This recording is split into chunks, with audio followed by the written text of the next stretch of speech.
श्रीमद्भागवतनामं पुराणं लोकविश्रुतं शृणुयाति श्रद्धया युक्तया मम सन्तोषकारणम् वसुदेवसुतं देवं कंसचाणूरमर्दनं देवकी परमानन्दं कृष्णं वन्दे जगद्गुरुं கண்ணன் கடலினை நன்னும் மனமுடையீர் என்னும் திருநாமம் தின்னம் நாரணனே.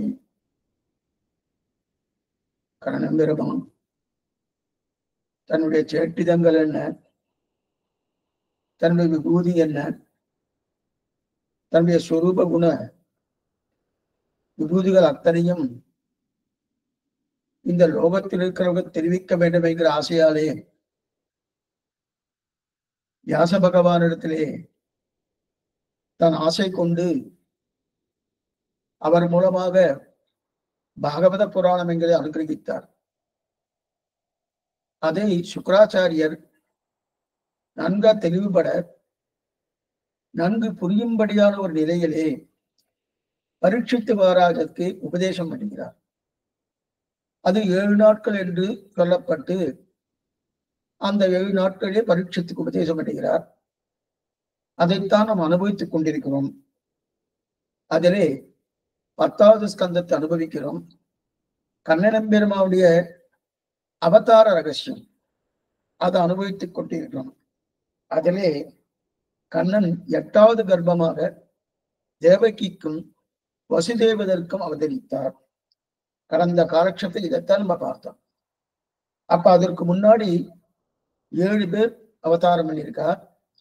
அதுல 7வது நபர் தான் சங்கர்ஷன் பேர். அந்த சங்கர்ஷன் தான் பலராமன் என்று சொல்லப்படுகிறது. அதை யோகமாயா என்கிற ஒரு நிலையை வைத்துக்கொண்டு பகவான் அந்த யோகமாயாவுக்கு தெரிவித்து 7வது கர்ப்பத்தை நீர் கொண்டு போய் அந்த வசுதேவனுடைய இன்னொரு மனைவியாக இருக்கக்கூடிய அவருடைய கர்ப்பத்துல வைத்து விட்டு, அந்த மனைவி பேர் ரோஹிணின்னு பேர் வைத்து விட்டு, அதே சமயத்தில் நீர் அங்க யசோதையுடைய கர்ப்பத்திலே ஒரு பெண்ணாக பிறக்க வேண்டும் என்று ஆணையிட்டார் கண்ணன் பெருமான். அந்த ஆணையின்படியே யோகமாயா 7வது கர்ப்பத்தை தேவகி வயிற்றிலிருந்து எடுத்து மேற்கொண்டு அதை கொண்டு போய் ரோகிணி கர்ப்பத்திலே வைத்து விட்டால் இது 7வது கர்ப்பம். அதனாலே கண்ணன் சிறியவனாகவும் பலராமன் பெரியவனாக, ஏன்னா 7வது கர்ப்பத்திலே பிறந்தபடியாலே பலராமன் பெரியவன், கண்ணன் தம்பி ஆகிட்டார். அதற்கு மேற்கொண்டு இந்த யோகமாயா யசோதையுடைய கர்ப்பத்திலே பிறந்தார் இல்லையா? அப்ப யோகமாயா என்பது அக்காலா தங்கையா? கண்ணனுக்கு தங்கைதான். ஏனென்றால் கண்ணன் அட்டமியில பிறந்தார். ஆவணி மாசம் ரோகிணி நட்சத்திரம் அட்டமி திதியிலே கண்ணனுடைய அவதாரம். அந்த அட்டமி திதியிலே பிறந்து மேற்கொண்டு அங்கிருந்து வசுதேவர் ஒரு கூடையிலே வைத்து, அந்த கூடையிலே வைத்து யமுனை நதிக்கு கொண்டு வரும்போதுதான் அங்கே யோகமாயாவானவள் பிறக்கிறாள் அப்படின்ற செய்திதான் பாகவதத்தில் காணப்படுகிறது. அப்ப கண்ணனம் பெருமான் பிறந்ததுக்கு அப்புறம் தான் யோகமாயே பிறந்திருக்கா. அவ பிறந்த திதி என்னன்னா நவமின்னு பேர். அந்த நவமியில பிறந்தபடியால், அதாவது இந்த அப்படின்னா கண்ணன் அஷ்டமி என்கிற திதி முடியும் தருவாயில் தான் பிறந்திருக்க வேண்டும். அஷ்டமி, அதனால்தான் நிறைய குழப்பங்கள். ஜன்மாஷ்டமி, ஸ்ரீ ஜெயந்தி, இந்த குழப்பங்கள் வருவதற்கெல்லாம் காரணம் இதுதான். திதி என்ன, அந்த திதியை வச்சிருக்க வேண்டியதுதான். இதுல ஒவ்வொரு சம்பிரதாயத்தவர்கள் அவரவர்கள் சம்பிரதாயத்தில் அவர்களுடைய ஒரு நிலையை அவர்கள் ஃபாலோ பண்றான்னு அர்த்தம் இருக்கட்டும். அப்படி இருக்கச்சதே கண்ணன் அவதாரத்துக்கு தயாரா இருக்கார். என்ன அவதாரம்? தான் கண்ணனார் அவதாரம் பண்ணணும், வசுதேவருக்கும் தேவகிக்கும் அவதாரம் பண்ணணும். அந்த அவதாரம் பண்றதுக்காக இருக்கச்சு 8வது கர்ப்பம். 8வது கர்ப்பம் தரிக்கச்சே ஸ்தோத்திரம் பண்றார். தேவர்கள்லாம் ஸ்தோத்திரம் பண்றா. என்னென்ன? ஏ சத்தியமான கண்ணனே, தேவரீர் வரவை எதிர்பார்த்து கொண்டிருக்கிறோம். தேவரீர் வரை எதிர்பார்த்து கொண்டிருக்கிறோம். நம்முடைய ஆபத்தெல்லாம் தீர்க்கக்கூடிய காலம் எப்போது வரப்போகிறது? தேவரைத்தான் தான் எதிர்பார்த்து கொண்டிருக்கோம் தெரிவிக்கிறார். அது மட்டுமல்ல, இந்த பூமாதேவியுடைய பாரம் தீர்மானம் அதை தீவிரவதற்காக தேவரீர் அவதரிக்க வேண்டும். லோக குருவாக இருந்து கொண்டு கீதா சாஸ்திரத்தை நீர்தான் கொடுக்க வேண்டும். அது மட்டும் இல்ல, உன்னை மட்டும்தான் பூர்ணமாக இங்க இருக்கக்கூடிய பக்தர்கள் உன்னுடைய சேட்டிதங்கள் என்ன, உன்னுடைய திருமேனி அழகென்ன, உன்னுடைய நிலையற்கு இந்த கீதா சாஸ்திரம் இதையெல்லாம் கேட்டும் உற்றும் கண்டும் முகர்ந்தும் அடியார்கள் ஆனந்தப்படப் போகிறார்கள். அது எப்போது கிடைக்கப் போகிறது, எப்போது கிடைக்கப் போகிறது என்கிற நிலையிலே தேவர்கள் எல்லாம் பிரார்த்திக்கிறார்கள். அதைத்தான் என்ன பேர் பிரார்த்திக்கிறார்கள்? சத்தியமான சங்கல்பமான உடையவன், ஜெகத்தை காட்டிலும் உயர்ந்தவன் பகவான். அப்படிப்பட்ட உயர்ந்திருக்கக்கூடிய பகவான் பிரகிருதி என்ன, புருஷன் என்ன, காலம் என்ன, இவற்றை காட்டிலும் உயர்ந்திருக்கக்கூடிய பகவான் பிரபஞ்சத்துக்கே காரணமாக இருப்பவன். ஜெகத் சர்வம் சரீரந்தேன்னு ஸ்ரீராமாயண ஸ்லோகம் சொன்னா போலே, அப்ப பரமயோகமான சீவை குண்டத்திலே எப்பொழுதும் உரைபவனாக இருக்கக்கூடியவனே, ஜீவாத்மாக்களுக்கெல்லாம் ஆத்மாவாக இருக்கக்கூடியவனே என்று இதெல்லாம் தேவர்கள் புகழற யார? கண்ணன் பெருமான் அவதாரம் பண்ணணுமே படம் என்று புகழ்ந்து கொண்டு அவர்கள் ஸ்தோத்திரம் பண்ணுகிறார்கள். அது மட்டுமில்லை, சந்திரன் என்ன, சூரியன் என்ன, இவர் இருவரையும் கண்ணாக கொண்டவனே, சுரூபத்தாலே விகாரம் அடையாதவன் பகவான். சுரூபத்தாலும் சுபாவத்தாலும் விகாரம் இல்லாத பகவான். ஆக உன்னையே சரணமாக பற்றுகிறோம் என்று எதுக்குன்னா, எங்களுடைய பிறப்பை நீர் அறுக்க வேண்டும், பிறப்பில்லா தன்மையை உன்னுடைய திருவடியிலே எங்களை சேர்த்துக் கொள்ள வேண்டும் தெரிவிக்கிறாரையா. அப்படிப்பட்ட பிறப்பை அறுப்பதற்காக பகவான் பிறக்கிறார், அவதாரப்படுகிறார். இப்பொழுது ஆவணி மாசம், அதே நேரத்திலே அஷ்டமி திதி ரோகிணி நட்சத்திரத்திலே அனைத்து இரவும் சூழ்ந்து கொண்டிருக்கிறது. அனைத்து இரவும் சூழ்ந்து கொண்டிருக்கிறது. சூழ்ந்து கொண்டிருக்கச்சே நதிகள் எல்லாம் மெது மெதுவாக சலன்னு ஓடிட்டு இருக்கு. அதே நேரத்துல சந்திரன் நிதானமாக பிரகாசிக்கிறார். நட்சத்திரங்கள் அத்தனையும் தங்கள் தங்கள் ஒளியை உமிழ்ந்து கொண்டிருக்க, ஆங்காங்கு இருக்கும் தாமரைகள் போல, தாமரை புஷ்பங்கள் என்ன, ஆம்பல் புஷ்பங்கள் என்ன, இவெல்லாம் என்ன அங்கங்க அலைந்து கொண்டு அப்படியே இருக்கக்கூடிய ஒரு நிலை. குயில்களோ அத்தனையும் நிதானமாக காத்து கொண்டு நிசப்தமாக இருந்து கொண்டு கண்ணன் வரவை எதிர்பார்த்து கொண்டிருக்க, கைகள் அத்தனையும் எப்பொழுது வரவு பார்த்து கொண்டிருக்க. அப்படிப்பட்ட நிலையே இரவு பொழுது நன்றாக வளர்ந்தது. வளர்ந்திருக்கும் போது அஷ்டமி திதியில் மதுரை பட்டணத்தில் ஆவணி மாசம் ரோகிணி நட்சத்திரே இரவு நன்கு சொரிந்திருக்கும் போது தெய்வ தேவகிக்கும் வசுதேவனுக்கும் மகனாக கண்ணன் பெருமான் தோன்றினான். ஆக தெய்வ தேவகிக்கும் வசுதேவர்க்கும் கண்ணன் பெருமான் மகனாக தோன்றினான். அனைத்து இடத்திலும் நீக்கமர நிறைந்திருக்கக்கூடிய எம்பெருமான் ஒரு கர்ப்பத்துக்குள்ளே அடங்கினான். ஒரு கர்ப்பவாசம் என்ன, ஒரு சிறைச்சாலை மாதிரி தானே கர்ப்பவாசம். சிறைச்சாலை கிடையாது, புரியத்துக்காக சொன்னேன். அப்படி இருக்கச்சேதே ஒரு அனைத்து இடத்திலும் நீக்கமர நிறைந்த, எங்கும் விஸ்வம் விஸ்வம் வசட்காரகா பூதபவ்ய பகவத் பிரபுன்னு எங்கும் நீக்கவர நிறைந்திருக்கக்கூடிய பெருமான் ஒரு கர்ப்பத்துக்குள்ளே அடங்கினான். ஓர் இடத்தில் அடங்காதவன் பகவான். அவன் என்ன, வியாபி, வியாபக். அவன் எங்கும் வியாபித்திரு விஷ்ணு என்கிற சப்தத்தாலே எங்கும் வியாபித்திருக்கக்கூடிய தன்மை இருக்கணும். ஆனா அந்த எங்கும் வியாபித்திருக்கக்கூடிய தன்மையான கூடிய பகவான் கண்ணன் பெருமான் ஒரு கர்ப்பத்துக்குள்ளே 10 மாசங்கள் அவனுக்குள்ளே இருக்கான்னா என்னன்னு சொல்றேன். ஆக இப்ப 10 மாசங்கள் கழிந்தது. அந்த குழந்தை வெளில வந்தது. வெளில வறட்சியே அந்த குழந்தை எப்படி பிறந்ததுன்னா, 4 தோள்களோடு சங்கு சக்கரங்களை தரித்து கொண்டு, கிரீடம் என்ன, மகுடம் என்ன, சூடாவதம்சம் என்ன, ஹாரம் என்ன, கேயூரம் என்ன, மகரகுண்டலம் என்ன, முக்தாதாமம் என்ன, காஞ்சி குணம் என்ன, பிரபலம் முனுபராப்தி அபரிமிதமான திவ்ய பூஷங்களோடு கண்ணன் பெருமான் அவதாரம் பண்ணினான். எல்லா ஆபரணங்களின் அணித்து கொண்டு அவதாரம் பண்ணினான். எல்லா ஆபரணங்களும் அணிந்து கொண்டு, ஆயுதங்களையும் அணிந்து கொண்டு அவதாரம் பண்றான். அவதாரம் பண்ணும்போது புன்சிரிப்போடு அவதாரம் பண்றான். புன்சிரிப்போடு, புன்சிரிப்புனா 32 பல்வரிசை இருக்கணும். அந்த 32 பல்வரிசை நன்னா செரியும்படியாக கண்ணன் அவதாரம் பண்ணான். பிறந்த உடனே வசுதேவரும் தேவகியும் சேவிக்கணுமோனும். சேவிக்கணும் எப்படி சுவாமி, எப்படி சேவிக்கிறது? இவ்வாறோ கருப்பு கண்ணனும் கருந்தெய்வம் தெரிவிக்கிறார் ஆண்டார். அப்ப கருப்பா இருக்கக்கூடிய கண்ணன், அதுவோ இருட்டு, ராத்திரி பகல் பூர்ணமான இருட்டு. அந்த இருட்டிலே பகவானும் நீலமேக சாமலன்னு பேரு. அப்ப கருத்த திருமேனி, அந்த நீருண்ட கார்முகில் போல, கார்மேகம் போல கருப்பு. ராத்திரி வேலையோ கருப்பு. அப்ப இந்த கருப்பு அந்த கருப்பு எல்லாம் ஒண்ணு சேர்ந்ததுக்கு அப்புறம் எப்படி சுவாமி சேவிப்பது? அந்த கருப்பனான பகவானை எப்படி சேவிக்கன்னா அதான் தெரிவிக்கிறது. ஆசிரியமா தெரிவிக்கிறா பாருங்க.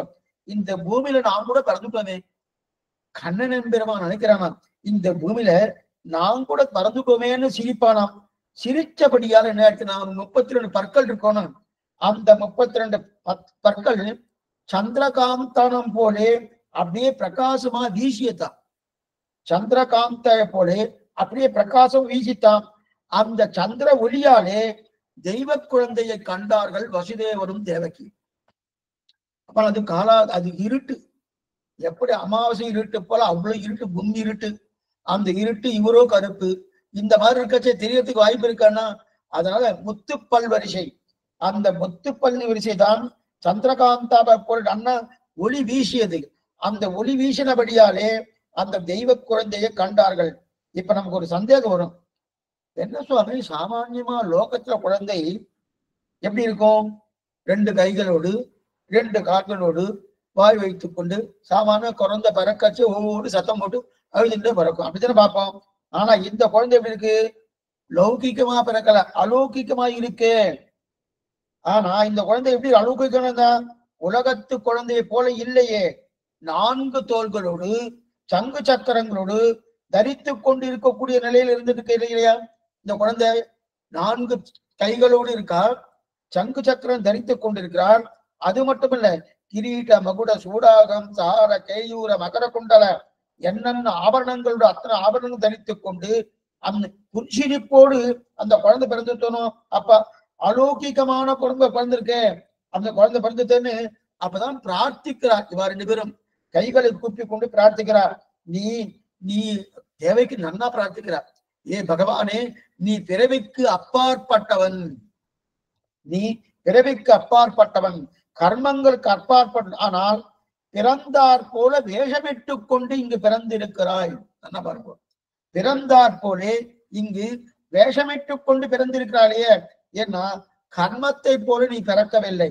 நாமெல்லாம் கர்மாவால பிறக்கணும், கர்மம் முந்த பிறக்கிறோம். ஆனா பகவானுக்கு கர்மாவடியாக பிறப்பான்னா கருணையடியாக பிறப்பு, அவனுடைய இச்சாதீனமாக பிறப்பு, அவனுடைய வாத்சல்யத்தாலே பிறப்பு. அப்படி இருக்கச்சதே அவனை கருணை வடிவாக பிறக்கிறானோ அதைத்தான் தெரிகிறது சாஸ்திரம். அஜாயமானோ பகுதா விஜாயத்தே, அஜாயமானோ பருதா விஜாயத்தே. ஆனா கர்மத்தால் பிறக்காத நீ கர்மத்தால் பிறந்தார் போல பிறந்திருக்காயே. ஏன்னா நீ எனக்கும் இவளுக்கும் பிறக்கத்தக்கவள் அல்ல. நீ யார் கேட்கிற? நீ யார்? அப்பேற்பட்ட பரம்பொருளே கீழே வந்து பிறந்திருக்கு, நீ யாருன்னு கேட்கிறார். ஆனா சாஸ்திரமோ அஜாயமானோ பகுதா விஜாயத்தே, அஜாயமானகா பிறப்பே கிடையாதுன்றது, பகுதா விஜாயத்தே ஆனால் பல பிறவிகளை எடுக்கிறான்னு சொல்றது.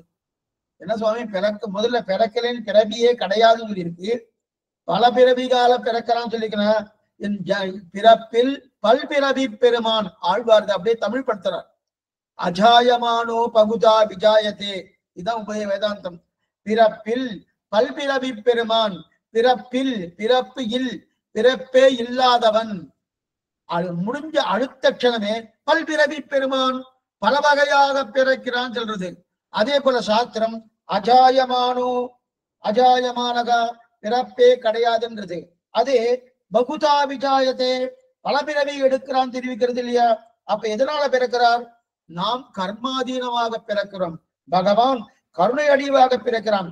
ஏன்னா நாம அத்தனை பேரும் கருணையா பிறக்கிறோம்னா கண்ணிலேயே கர்மத்தால் பிறக்கிறோம். 2வது பகவான் பிறர் சொல்லுமே அவருக்கும் கர்மம் உண்டான கிடையாது, அவன் ஆசைப்பட்டு கருணையால் பிறக்கிறான், அவன் ஆசைப்பட்டு கருணையால் பிறக்கிறான். இதைத்தான் சாஸ்திரமே சொல்லுது. அஜோபிசன் அவ்யயாத்மா பூதானாம் ஈஸ்வரோபி சன் பிரகிருதிம் ஸ்வாம் அதிஷ்டாய சம்பவம் ஆத்மமாயையா. எனக்கு என்ற திருமேனி எடுத்து வருகிறான். தனக்குன்னு ஒரு திருமேனி, அந்த திருமேனியை பகவான் எடுக்கிறான். அந்த திருமேனி எடுத்துக்கொண்டு அர்ஜுனா நானே வந்து பிறக்கிறேன், எனக்கென்று ஒரு திருமேனியை நானே தேர்ந்தெடுத்துக் கொண்டு நானே வந்து திறக்கிறேன். ஏன்னா பிறக்கும் போது தன்னுடைய திருமேனி எப்படி சுவாமி இருக்கும்? நம்முடைய சரீரம் எப்படி இருக்கு? பஞ்சபூதங்களால் ஆக்கப்பட்டது. 5 சேராக்கை, பிருத்திவி, அப்பு, தேஜஸ், வாயு, ஆகாசம், இந்த 5 நிலைகளால் ஆக்கப்பட்ட சரீரம் நம்மளது. ஆனா பகவானுடைய திருமேனி எப்படிப்பட்ட திருமேனி? அந்த 5 சேராக்கையா, அதே போல பஞ்சபூதங்களால் ஆக்கப்பட்டதுனால பஞ்ச சக்திமயமான திருமேனி, பஞ்ச சக்திமயமான திருமேனி, சுத்த சத்துவமயமான ஆக்கப்பட்ட திருமேனி, சுத்த சத்துவம், சுத்த சத்துவமயத்தால் ஆக்கப்பட்ட திருமேனி. பஞ்ச சக்திமயம்னா என்ன? பரமேஷ்டி, உமான், ஈஸ்வரா, நிவர்த்தகா, சர்வகா என்று சொல்லக்கூடிய 5 சக்திகள். 5 சக்திகள் சேர்ந்தான் பகவானுடைய திருமேனியாக ஆயிட்டான். இந்த 5 சக்தி இருக்கு இல்லையா? பரமேஷ்டி, உமான், ஈஸ்வரா, நிவர்த்தகா, சர்வகா என்று சொல்லக்கூடிய 5 சக்திகள். அந்த 5 சக்திகள் சேர்ந்தான் பகவானுடைய திருமேனியா இருந்தன. அதனால்தான் பகவானை எப்ப சேமித்தாலும் நமக்கு சத்துவகுணம் வளருது. பகவானை எப்ப சேமித்தாலும் நம்ம சத்துவகுணம் நன்னா வளருது, நமக்கு ஞானம் வளருது, பக்தி வளர்கிறது, தெளிவு நன்றாக தெளிவு பிறக்கிறது. ஆனா நம்ம உடம்பு பார்க்கிறோம், நம்முடைய உடம்ப பார்த்தா இருக்கிற தெளிவும் போயிடுது. நம்மளோட உடம்பை சேவிச்சோம், சேவிக்கிறத பாக்குறத வச்சுக்கோ, பார்த்தோம்னா இருக்கிற ஞானமும் போயிடுது. ஆனா பகவானை சேவிச்சோம் நீங்க, எதனாவது நமக்கு சத்துவ நன்னா வர்றது. ஏன் சுவாமி நம்முடைய உடம்பை பார்த்தா ஏன் இருக்கிற தெளிவும் போறதுன்னா, நமக்கு ரஜோகுணமும் தமோ குணமும் பூர்த்தியா இருக்கு. ரஜோகுணம் தமோ குணமும் நன்னா இருக்கு. ஆனா பன்னன் திருமேனியை சேவிச்சோம், சுத்த சத்துவமயமான திருமேனி, சுத்த சத்துவமயமான திருமேனி. அந்த திருமேனி சேவிச்சோம்னா நன்ன தெளிவா நன்னா கிடைக்கிறதுனோ, அதத்தான் சாத்விகமான திருமேனி. சாத்விகமான திருமேனி சேவிச்சாலே அந்த திருமேனி சேவிக்க நமக்கு சத்துவகுணம் நன்னா தலையெழுத்து கொண்டு நன்ன சத்துவகுணத்தோடு பகவானை தியானிப்பதற்குண்டான குணம் பரிபூர்ணமான அனுகிரகம் கிட்டுகிறது பகவான். அப்ப இப்ப என்ன ஆயிடுச்சுன்னா, இப்ப தேவிக்கு பிரார்த்திக்கிறார், தேவிக்கு வசுதேவன் பிரார்த்திக்கிறார், நீ யார்? கண்ணன் பெருமானும் கேட்கல, உங்களுக்கு புரியறதுக்காக சொன்னேன். நீ யார், நீ யாருன்னு கேட்கிற? நீயே விஷ்ணுவான நாராயணன். தேவிக்கு சொல்றார், தேவிக்கு சொல்றார், நீவே விஷ்ணுவான நாராயணன் நான் தெரிஞ்சுட்டேன். ஆத்ம வித்தையை கற்பிப்பதற்காக வந்தாய் கண்ணனே. எங்களுக்கெல்லாம் ஆத்ம வித்தை என்ன, அதை கற்பிப்பதற்காக வந்தாய். எந்த பிரார்த்தனைக்கு வந்தாள் என்று சொல்லு கேட்கிறான். எந்த பிரார்த்தனைக்கு வந்தா, எதற்காக வந்திருக்காய், எதற்காக பிறந்த, இதெல்லாம் கேட்டு இருக்கா தேவைக்கு. ஒவ்வொன்னும் கேட்டு இருக்கா. கேட்டு இருக்கச்சே இப்ப கண்ணன் பிறந்துட்டான்னு அங்க செய்தி போகணுமோ. இப்ப பெரியாழ்வாருக்கு ஒரு பயம் வந்துச்சு, கண்ணன் பிறந்துட்டான்னு செய்தி போயிடுச்சுன்னா பெரிய ஆபத்தாச்சே. அதெல்லாம் என்ன பண்ணலாம், கண்ணன் எந்த நட்சத்திரத்துல பிறந்தான், இந்த நட்சத்திரத்துல பிறந்தான்னு சொல்லியாச்சுன்னா அந்த நட்சத்திரம் பிறந்த குழந்தை எது பாருங்க, அந்த குழந்தைய கொண்டு வாங்கோ, அந்த குழந்தைய கொண்டுலாம் என்று கம்சன் சொல்லுவார்களோ. அதனாலேயே தன்னுடைய பெரியாழ்வார் திருமொழியில ஆச்சரியமா தெரிவிக்கிறார். அஸ்தத்தில் 10 வந்து தோன்றிய அச்சுதன் தெரிவிக்கிறார். அஸ்தத்தில் 10 வந்து தோன்றிய அச்சுதன். அஸ்தத்திலிருந்து 10 நாள் என்னணும். அஸ்தா நட்சத்திரம் ஒரு நட்சத்திரம், 27 நட்சத்திரங்கள் நம்மலாம் பறக்கிறோமோ. 27 நட்சத்திரங்கள் தான் பறக்கும். அஸ்வினி தொடங்கி அதே ரேவதி நட்சத்திரம் வரைக்கும் 27 நட்சத்திரங்கள். அதுல அஸ்தம்னு ஒரு நட்சத்திரம். அந்த அஸ்தத்திலிருந்து 10 நாள் எண்ணிக்கைங்கன்னாரு. ஏன் சுவாமி, கண்ணன் பெருமான் அவதரித்த நட்சத்திரம் ரோகிணி நட்சத்திரம் பெருமாளும் தெரியாத, பெரியாழ்வாருக்கு தெரியாத? தெரியாத சாமானியமே எங்களுக்கே தெரியாது சுவாமி. தெரியாதான்னா நன்னாவே தெரியும், நன்னாவே தெரியும், தெரியாம ஒண்ணும் இல்லை. ஆனா அவர் ஏன் அஸ்தத்தின் 10 நாளும் தெரிவிக்கிறார்? புரியத்துக்காக சொல்றேன். ஒரு குழந்தை ஒண்ணு பிறந்துட்டு உடனே ஒருத்தர் கேட்டார், என்ன நட்சத்திரம் சுவாமி குழந்தை பிறந்ததுன்னு? ஒண்ணுமில்லை, சித்திரையில இருந்து 10 நாள் நட்சத்திரம் சொன்னார். இது என்ன சுவாமி, சித்திரையில இருந்து 10ஆம் நாள் நட்சத்திரம் யாராவது சொல்லுவாளா? இப்ப அதே போல அஸ்தத்தின் 10ஆம் நாள்னு யாராவது சொல்லுவாளா? ஆனா இந்த மாதிரி சொல்லிட்டு இருக்காரு. ஒரு குழந்தை பிறந்துச்சுன்னா இந்த நட்சத்திரத்துல குழந்தை பிறந்தது, ரேவதி நட்சத்திரம், அவிட்ட நட்சத்திரம், சதபிஷன் நட்சத்திரம் அப்படின்னு சொல்லாமோ? அந்த மாதிரி சொல்லாம இவர் என்ன சுவாமி அஸ்தத்தின் 10 நாள், அஸ்தத்தின் 10 நாள்னா அப்படிதான் பாடுறார். பெரியாழ்வார் திருமொழியிலேயே அப்படிதான் பாடுறார். ஏன்னா ஆழ்வாருக்கு கண்ணனிடத்தில் அபாரமான பரிவு, அபாரமான பரிவு. அந்த பரிவால் என்ன பண்றாருன்னா நட்சத்திரத்தை நேரா சொல்லிட்டேன்னா பெரிய ஆபத்து வந்துடுறது. ஒண்ணுமே நமக்கே குழந்தை பிறந்துட்டு வச்சுக்கேன், ரொம்ப வருஷமா குழந்தை இல்லை, குழந்தை பாக்கியம் ஏதோ ஆச்சாரம் அனுகிரகத்தை குழந்தை பிறந்துச்சுன்னா அந்த குழந்தை அப்படியே நன்னா கட்டி கட்டி காப்பாத்தி வெளியிலேயே கொண்டு போக மாட்டோம். வெளியே கொண்டு போகாம உள்ளேயே வச்சுட்டு திருஷ்டி பொட்டுலாம் வச்சு அதுக்கு என்னென்ன யாராரா வந்தான்னா ஓ அவ திருஷ்டி பட்டு போறது, திருஷ்டி பட்ட போறது, அவள்கிட்ட காமிக்காதீங்க, இவாள்கிட்ட காமிக்காதன்னு வெளியில வாசல் வரைக்கும் கூட போக மாட்டோம். அப்ப அப்பப்ப சுத்தி எல்லாம் போடுவோம்.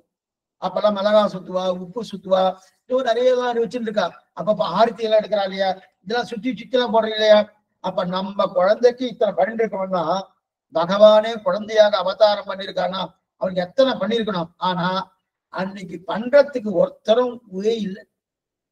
கண்ணன் பெருமான் சிறைச்சாலையில அவதாரம் பண்ணினான். அவதாரம் பண்ணின உடனே அந்த கண்ணனுக்கு பரிவுவதற்காக யாரோ ஒருத்தர் வந்து ஓ குழந்தை நன்னா இருக்கு, திருஷ்டி பண்ணணுமே, இதுக்கு திருஷ்டி சுத்தணுமே, என்னென்ன பண்ணணும், குழந்தை நல்லா பிறந்தது, கல்கண்டு கொடுக்கணுமே, குழந்தை பிறந்தா உடனே ஸ்வீட் கொடுக்குறாருன்னு கல்கண்டு கொடுக்கணுமே.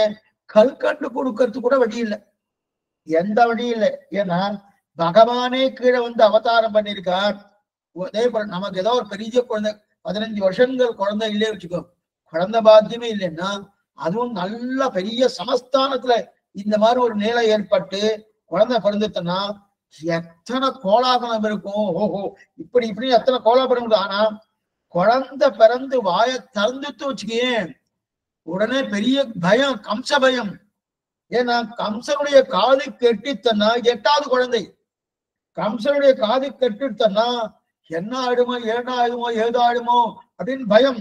வசுதேவரை பயத்தோடு இருக்காரா இல்லையா, அதே பயம் இப்ப பெரியாழ்வாருக்கு வந்துடுத்து. பெரியாழ்வாருக்கு ஆனா இப்ப பெரியாழ்வாருக்கு என்ன வருத்தம்னா குழந்தை பிறந்த உடனே அதுக்கு பரிவதற்கு ஒருத்தரா இருக்கணும்.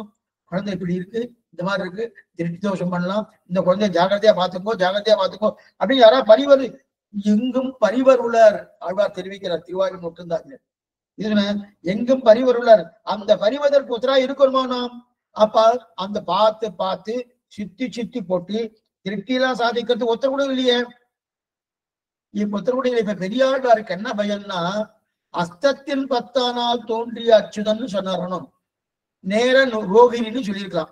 கண்ணன் பெருமான் ரோகிணி நட்சத்திரத்தை அவதாரம் பண்ணினான்னு சொல்லியிருக்கலாமானோ. அப்படி சொல்லியாச்சுன்னா என்ன ஆகும்னா இந்த செய்தி உடனே கம்சனுடைய காதுக்கு எட்டும். ஓ ரோகிணியில அவதாரம் பண்ணியிருக்கானா வெத்திடும். எட்ட உடனே என்ன அதெல்லாம் என்ன பண்ண முடியாது, எட்டுத்தனா ரோகிணி அவதாரம் பண்ண குழந்தைய கொண்டு வா அப்படின்னு சொல்லுவாரனோ. அதனால பெரியாழ்வார் என்ன பண்ணார்னா ஹஸ்தத்தின் 10ஆம் நாள் சொன்னார். அஸ்தத்தின் 10ஆம் நாள் என்ன சுவாமி கணக்கு, அது என்ன சொன்னா அஸ்தத்திலிருந்து 10வது நட்சத்திரே கண்ணன் பெருமான் பிறந்தான்.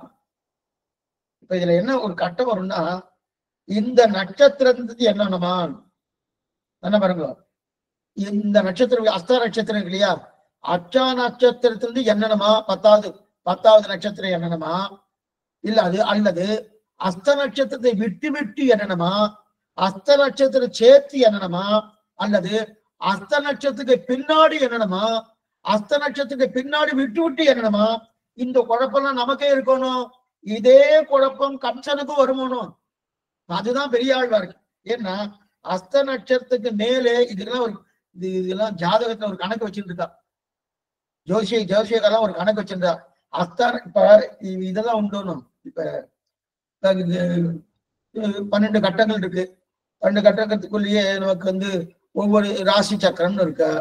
அந்த ராசி சக்கரத்தை சேர்த்து என்றாலா, ராசி சக்கரத்தை விட்டுட்டு என்றாலா, அப்படியெல்லாம் ஒரு கணக்கு வச்சுட்டு இருக்கா இல்லையா. அதே போல அஸ்தா நட்சத்திரத்தை சேர்த்து எண்ணி 10வது நட்சத்திரம் கணக்கு எடுக்கணுமா?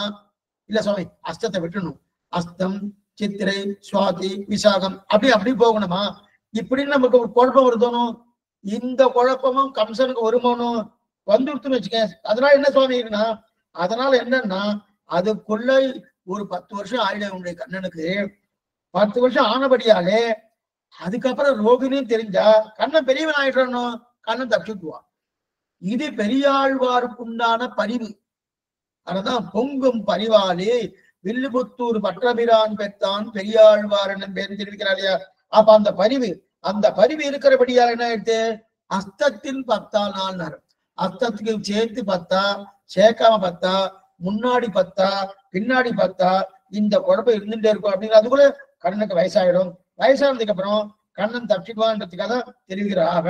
இதெல்லாம் ஏன் மறைக்கிறான்னா, அந்த நட்சத்திரத்தை நேரடியா சொல்லியாச்சுன்னா, ஓ அந்த நட்சத்திரம் குறைஞ்ச கொடுவா அப்படின்னு கம்சன் சொல்லிட்டானா பெரிய ஆபத்தா போயிடுமோனோ, அதைத்தான் தெரியும். ஆக ஒருத்தி மகனாய் பிறந்து ஓரிரவில் ஒருத்தி மகனாய் ஒலித்து வளர தரிக்கிலானாகி தாம் தீங்கிற கருத்தை பிழப்பித்து தெரிவிக்கிறாள். ஒருத்தி மகனாக பிறந்தான், மற்றொருத்தி மகனாக ஒலித்து வளர்ந்தான். ஒருத்தி மகனா பிறந்து மற்றொருத்தி மகனாக ஒலித்து வளர்ந்தான். யாருமே எப்பவுமே யாரா பிறந்துடா வச்சுக்கேன், பிரசவ அறை இருக்கணும். பிரசவ அறையில இருந்து அங்க பக்கத்துல இருக்கிற கூட அறைக்கு போவாலே தவிர வெளியில எல்லாம் கொண்டு போக மாட்டான். எந்த குழந்தைனே பிறந்த உடனே வெளில போவாருன்னா அநேகமா 3 மாசமாவது ஆகணும்னு சொல்லுவார். அதிகமா பாக்குறோமோனோ சில குழந்தைகள்லாம் இங்கிருந்து அவெல்லாம் விதேசத்துல இருப்பா, வெளியூர்ல இருக்கான்னு வச்சுக்கேன். வெளியூர்ல இருக்கிறபடியால இந்த ஊருக்கு குழந்தை பிறக்கணும். ஏன்னா இந்த ஊர்ல குழந்தை பிறந்தாத்தான் தாயார் தனக்கா இந்த ஊர்ல இருக்கா, அவ பார்த்து பார்த்து இங்க வந்துட்டா வச்சுக்கேன். உடனே அவ வெளியூர் போகணும். வெளியூர்ல தான் அவருடைய ஹஸ்பண்டுக்கு உத்தியோகம்னு வச்சுக்கோ. போகணும்னா பிறந்த உடனே போகணும்னா போக முடியாது. குறைந்தபட்சம் 3 மாசமா தான் ஆகும், அப்பதான் போக முடியும் இல்லையா? ஆனா இப்ப கண்ணன் பெருமான் பிறந்தாரனோ பிறந்த உடனே வெளில கொண்டு போயிட்டார். சாதாரண வீட்டுல வெளில அனுப்ப மாட்டான். ஆனா ஒரு நாள் கூட அந்த குழந்தை அங்க இருக்க முடியல. ஒரு நாளா இருந்து அந்த ராத்திரியே, எந்த ராத்திரி ரோகிணி நட்சத்திரம் அஷ்டமிதியோடு கூடியிருக்கக்கூடிய எந்த ராத்திரியோ அந்த ராத்திரி அப்பொழுதே அன்னைக்கே என்ன பண்ணார், வசுதேவர் தூக்கிட்டு போறார். இக்கரையிலிருந்து அக்கறைக்கு போறார். பகவனுடைய அவதாரமே ஒரு தனித்தட்டு. வேண்டி தேவரிறக்க வந்து பிறந்ததும் வீங்கிரில் வாய் பூண்டு அன்று அன்னை புலம்ப போய் அங்கோர் ஆய்குளம் புக்கதும் காண்டனின்றி வளர்ந்து கம்சனை குந்த வஞ்சம் செய்ததும் இன்று நான் அலற்றப் பெற்றேன் எனக்கண்ணை இகழுள்ளது. ஆச்சரியமான பாசம், ஆழ்வார் பாசம். தேவர்கள் எல்லாம் பிரார்த்திக்கிறார். வேண்டி தேவரிறக்க வந்து பிறந்ததும், தேவர்கள்லாம் பிரார்த்திக்க பிரார்த்திக்க பகவான் அவதாரம் பண்ணார். தேவர்களுடைய வேண்டுதல் மட்டுமல்ல, தானே தன்னை வேண்டிக் கொண்டானாம். தனக்கே பிறக்கணும்னு ஆசையா, பகவானுக்கே கண்ணனா தான் பிறக்கணும் ஆசையா. அதனால என்ன தேவர்கள் அதுதான் வேண்டி தேவர் இறக்க வந்து பிறந்ததும். வேண்டினார்னு முதலே சொல்லியிருக்கு சப்தத்துல. மறுபடியும் இறக்கன்னு ஒரு சப்தம் வந்து பாருங்க. அது அப்பனா 2 வேண்டுதல் வந்துடுத்து. ஒரு வேண்டுதல் தேவர்கள், மற்றொரு வேண்டுதல் தன்னை தானே வேண்டிக் கொண்டானாம். இப்படி ஒரு பிறவி நாம் எடுக்கணும்னு பகவானுக்கு ஆசையாம். ஏன்னா சாமான்யமா இப்ப எல்லாரையும் பகவான் தான் சிருஷ்டிக்கிறார், படைக்கிறார். எல்லாரும் பகவான் தான் படைக்கிறார். ஆனா இதுல என்னன்னா, பகவான் தான் எல்லாருக்கும் தாயும் தந்தையும், சேலை கண்ணியரும் பெருஞ்செல்வமும் நன்மக்களும் மேலா தாய் தந்தையும் அவரே. மாதா நாராயணகா பிதா நாராயணகா பிராதா நாராயணகா அப்படின்னு சொல்லியிருக்கு இல்லையா? அப்ப பகவான் தான் தாயும் தந்தையும், பகவான் தான் தாயும் தந்தையும். ஆனா அவனுக்கு ஒரு குறையும். என்ன குறைன்னா, நமக்கு ஒரு தாய் தந்தை இல்லையே. பகவானுக்கு தாய் தந்தையா இருக்காரா? இல்லையே சுவாமி. அவன் மற்ற பேர் எல்லாருக்கும் தாயும் தந்தை அவன் தான். அப்படி இருக்கச்சே நமக்கு ஒரு தாய் தந்தை இல்லையேன்னு அது குறை. அது குறைன்னு சொல்றதா நிறையன்னு சொல்றதா சுவாமி? அவர் தான் நதஸ்ய அப்பியதிகஸ்ய திஷ்யதே ஒத்தார் மிக்கார இளையாய மாமாய ஒத்தாய் எப்பொருக்கும் உயிரா என்று சொல்லக்கூடிய தன் ஒப்பார் இல்ல பண்ற நிலை இருக்கச்சே அவனுக்கு சமமானவன் கிடையாது, மேம்பட்டவன் கிடையாது. இருக்கச்சே அவனுக்கு அது குறையான குறை கிடையாது, அது நிறைய. அப்ப தாயார் தகப்பனார் இருந்து நிறைய. ஆனாலும் அது வேண்டும் என்று குறையா நினைச்சுட்டு இருக்காராம் பகவான். குறையா நினைச்சுட்டு நாமும் ஒரு பெற்றோரோடு வந்து பிறக்கணும்னு ஆசைப்படுறோம். நமக்கு ஒரு தாயார் தகப்பனார் வேணும். அந்த தாயார் தகப்பனார் வேணும்னு ஆசைப்பட்டு என்ன பண்ணிக்கலாம், தாயார் தகப்பனாரை தான் தேர்ந்தெடுக்கிறான். இப்ப அடியன் பிறந்திருக்கேன், அடியனுடைய தாயார் தகப்பனார் அடியன் தேர்ந்தெடுத்தனா? இல்ல இல்ல. அடியனுடைய தாயார் தகப்பனார் இந்த பிள்ளைதான் வேணும்னு தேர்ந்தெடுத்தாளா? ரெண்டுமே கிடையாது. இப்ப நீங்க தான் இருந்துட்டு உங்களுடைய தாயார் தகப்பனார் நீங்க தேர்ந்தெடுத்தால, இவா எனக்கு தாயாரா இருக்கட்டும், இவர் எனக்கு தகப்பனாரா இருக்கட்டும், முடியவே முடியாது. அதே போல அந்த தாயாரோ தகப்பனாரோ எனக்கு இந்த பிள்ளை பிள்ளையா இருக்கட்டும், இந்த பெண்ணா இருக்கட்டும் அப்படின்னு தேர்ந்தெடுக்கிறான்னா, அவெல்லாம் தேர்ந்தெடுக்கிறது. நம்மளாம் பெற்றோர்களை தேர்ந்தெடுத்ததும் கிடையாது, பெற்றோர்கள் பிள்ளையும் தேர்ந்தெடுப்பதே கிடையாது. அந்த மாதிரி வாய்ப்பெல்லாம் நம்ம கிடையவே கிடையாது.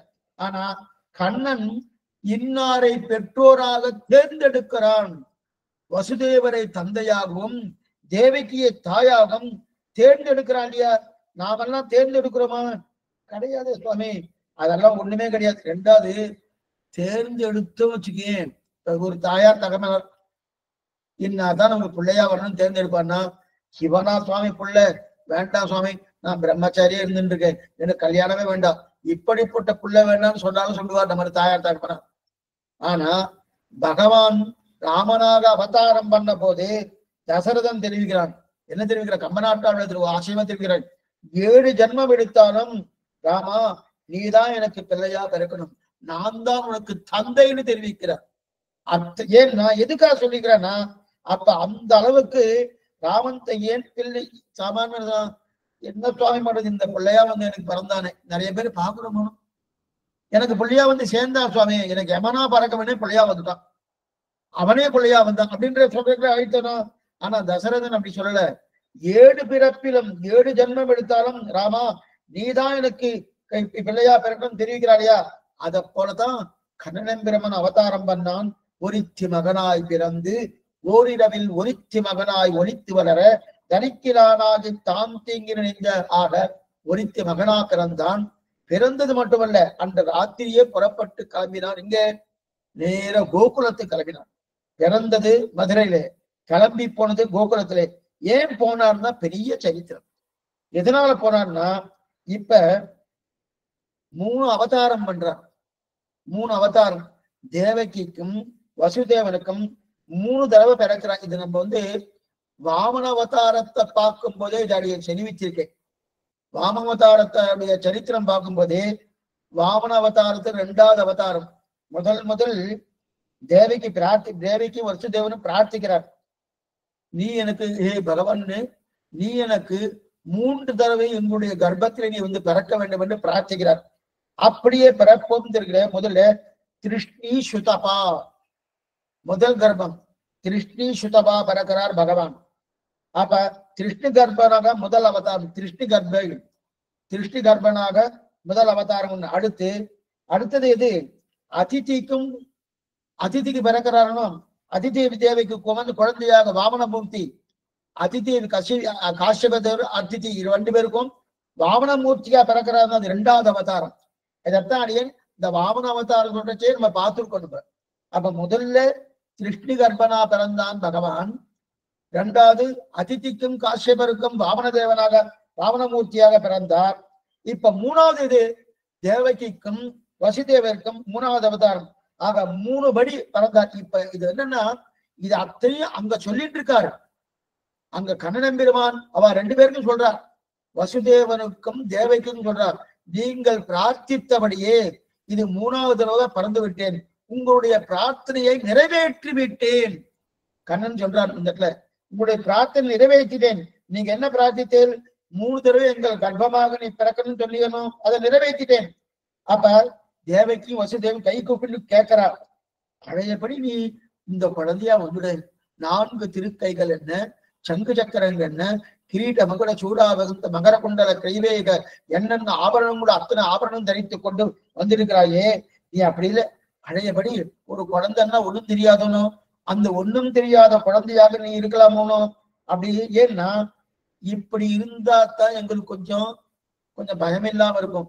நீ இந்த மாதிரி 4 திருக்கைகளோடும் சங்கு சக்கரத்தோடு இருந்துன்னா, இத கன்சன் கேட்டான்னா எனக்கு ரொம்ப பயமா இருக்கு. என்ன ஆகும் தெரியாது அப்படின்னு தெரிவிக்கிறார். இது சொல்ல உடனே இந்த விஷயம் கம்சனுக்கு போயிட்டோம்னா, இந்த குழந்தைய போல 2வது கைகளுக்கு நீ என்ன பண்ணும், நீ 2 கைகளோடு இருக்கிற குழந்தையா இருந்து சாமானிய லோகத்தில் இருக்கிற குழந்தைகள் எப்படி இருக்குமோ அதை போல நீ இருந்துடு அப்படின்னு சொல்ற.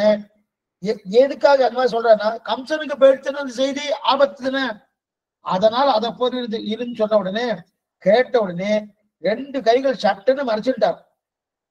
2 கைகளை, அதாவது 4 திருத்தோள்கள், அந்த 4 திருத்தோள்களே 2 திருத்தோள்களை சட்டுன்னு மறைச்சிட்டார்.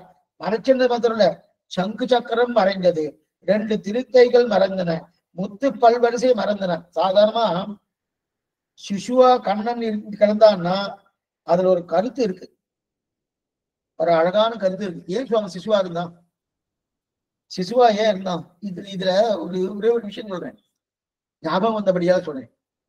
ஒரித்து மகனாய் பிறந்து ஓரிரவில் ஒரித்து மகனா ஒழித்து வளர, இந்த பாட்டு திருப்பாவையில. அதுல பெரியவாச்சனுடைய வியாக்கியானத்தில் தெரியுமா, ஏனைய வியாக்கியானத்திலே அதுல ஒரு சந்தேகம் வந்துடுது.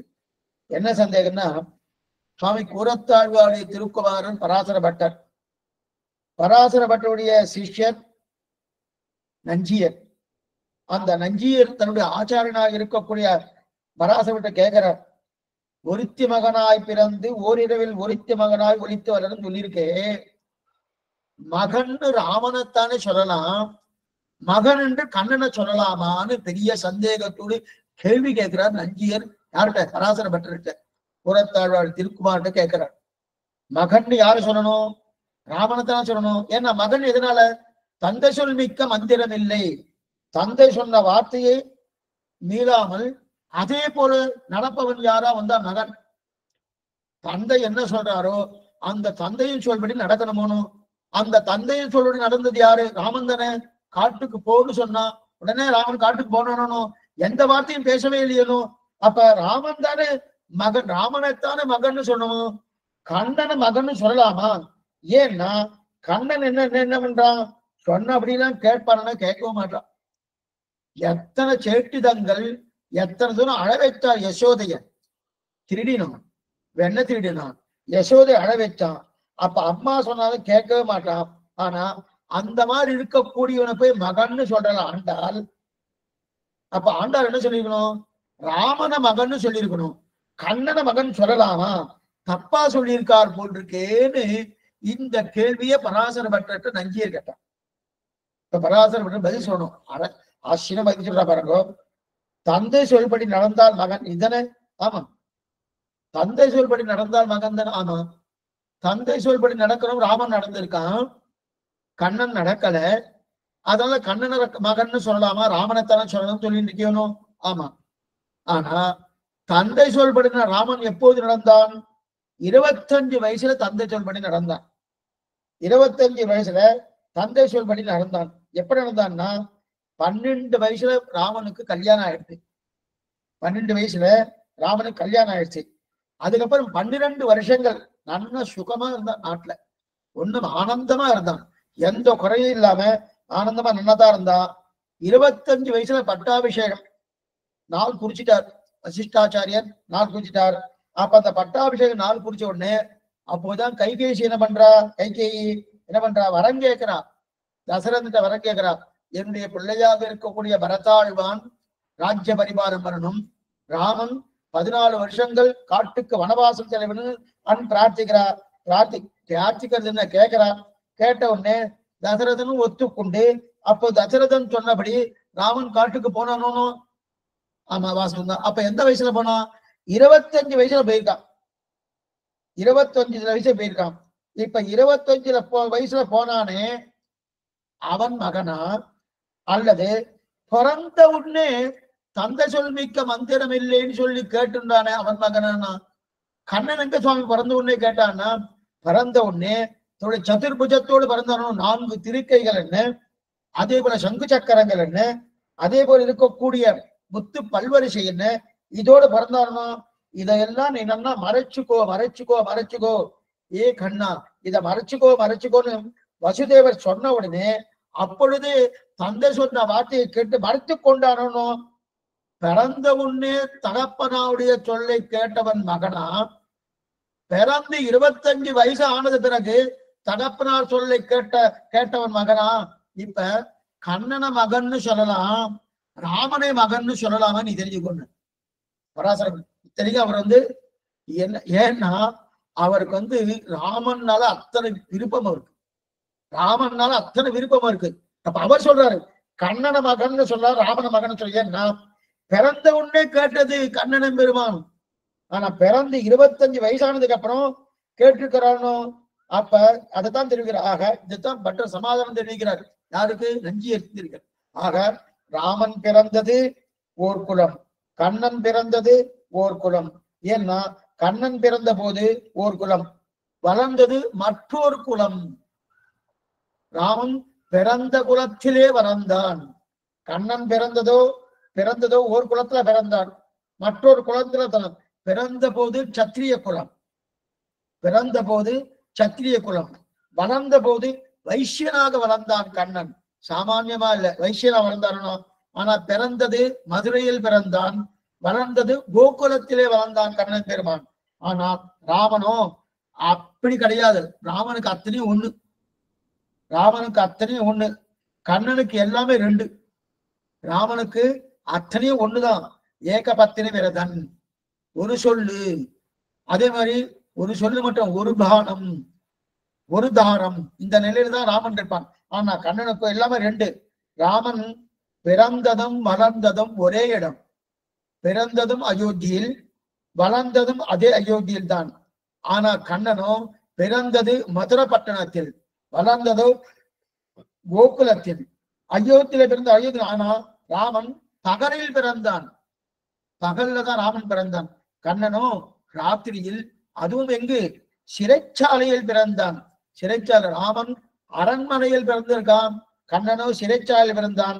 ராமன் பிறந்தது நவமி, நவமி மாசம், நவமி திதியிலே ராமன் பிறந்தது. அஷ்டமியில பிறந்தது கண்ணன் பெருமான். ஆக இது இத்தனை இருக்கணும், இது இத்தனை இருக்கச்சே ராமனுக்கு எல்லாமே ஒண்ணு, இவருக்கு எல்லாமே ரெண்டு. என்ன? பெற்றது வசுதேவன் தேவகி, வளர்த்தது நந்தகோபாலன் யசோதை. குலமே வேறு, இந்த குலம் வேறு, அந்த குலம் வேறு. முதல் குலம் சத்திரிய குலம், வளர்ந்த குலம் வைசிய குலம், யாதவ குலம். யாதவ குலத்துல வளர்ந்தாரனோ, ஆனா பிறந்தது சத்திரியனா வளர்ந்தாரனோ. அப்ப இடமே வேறு, அனைத்தும் வெவ்வேறு கண்ணனுக்கு. சரி, சொல்லாது ஒண்ணு இருக்குமா சுவாமி? ஒரு சொல்லா இருக்குமா? ஒரே சொல்லா இருக்குமான்னா ராமனுக்கு ஒரு சொல்லுதான்.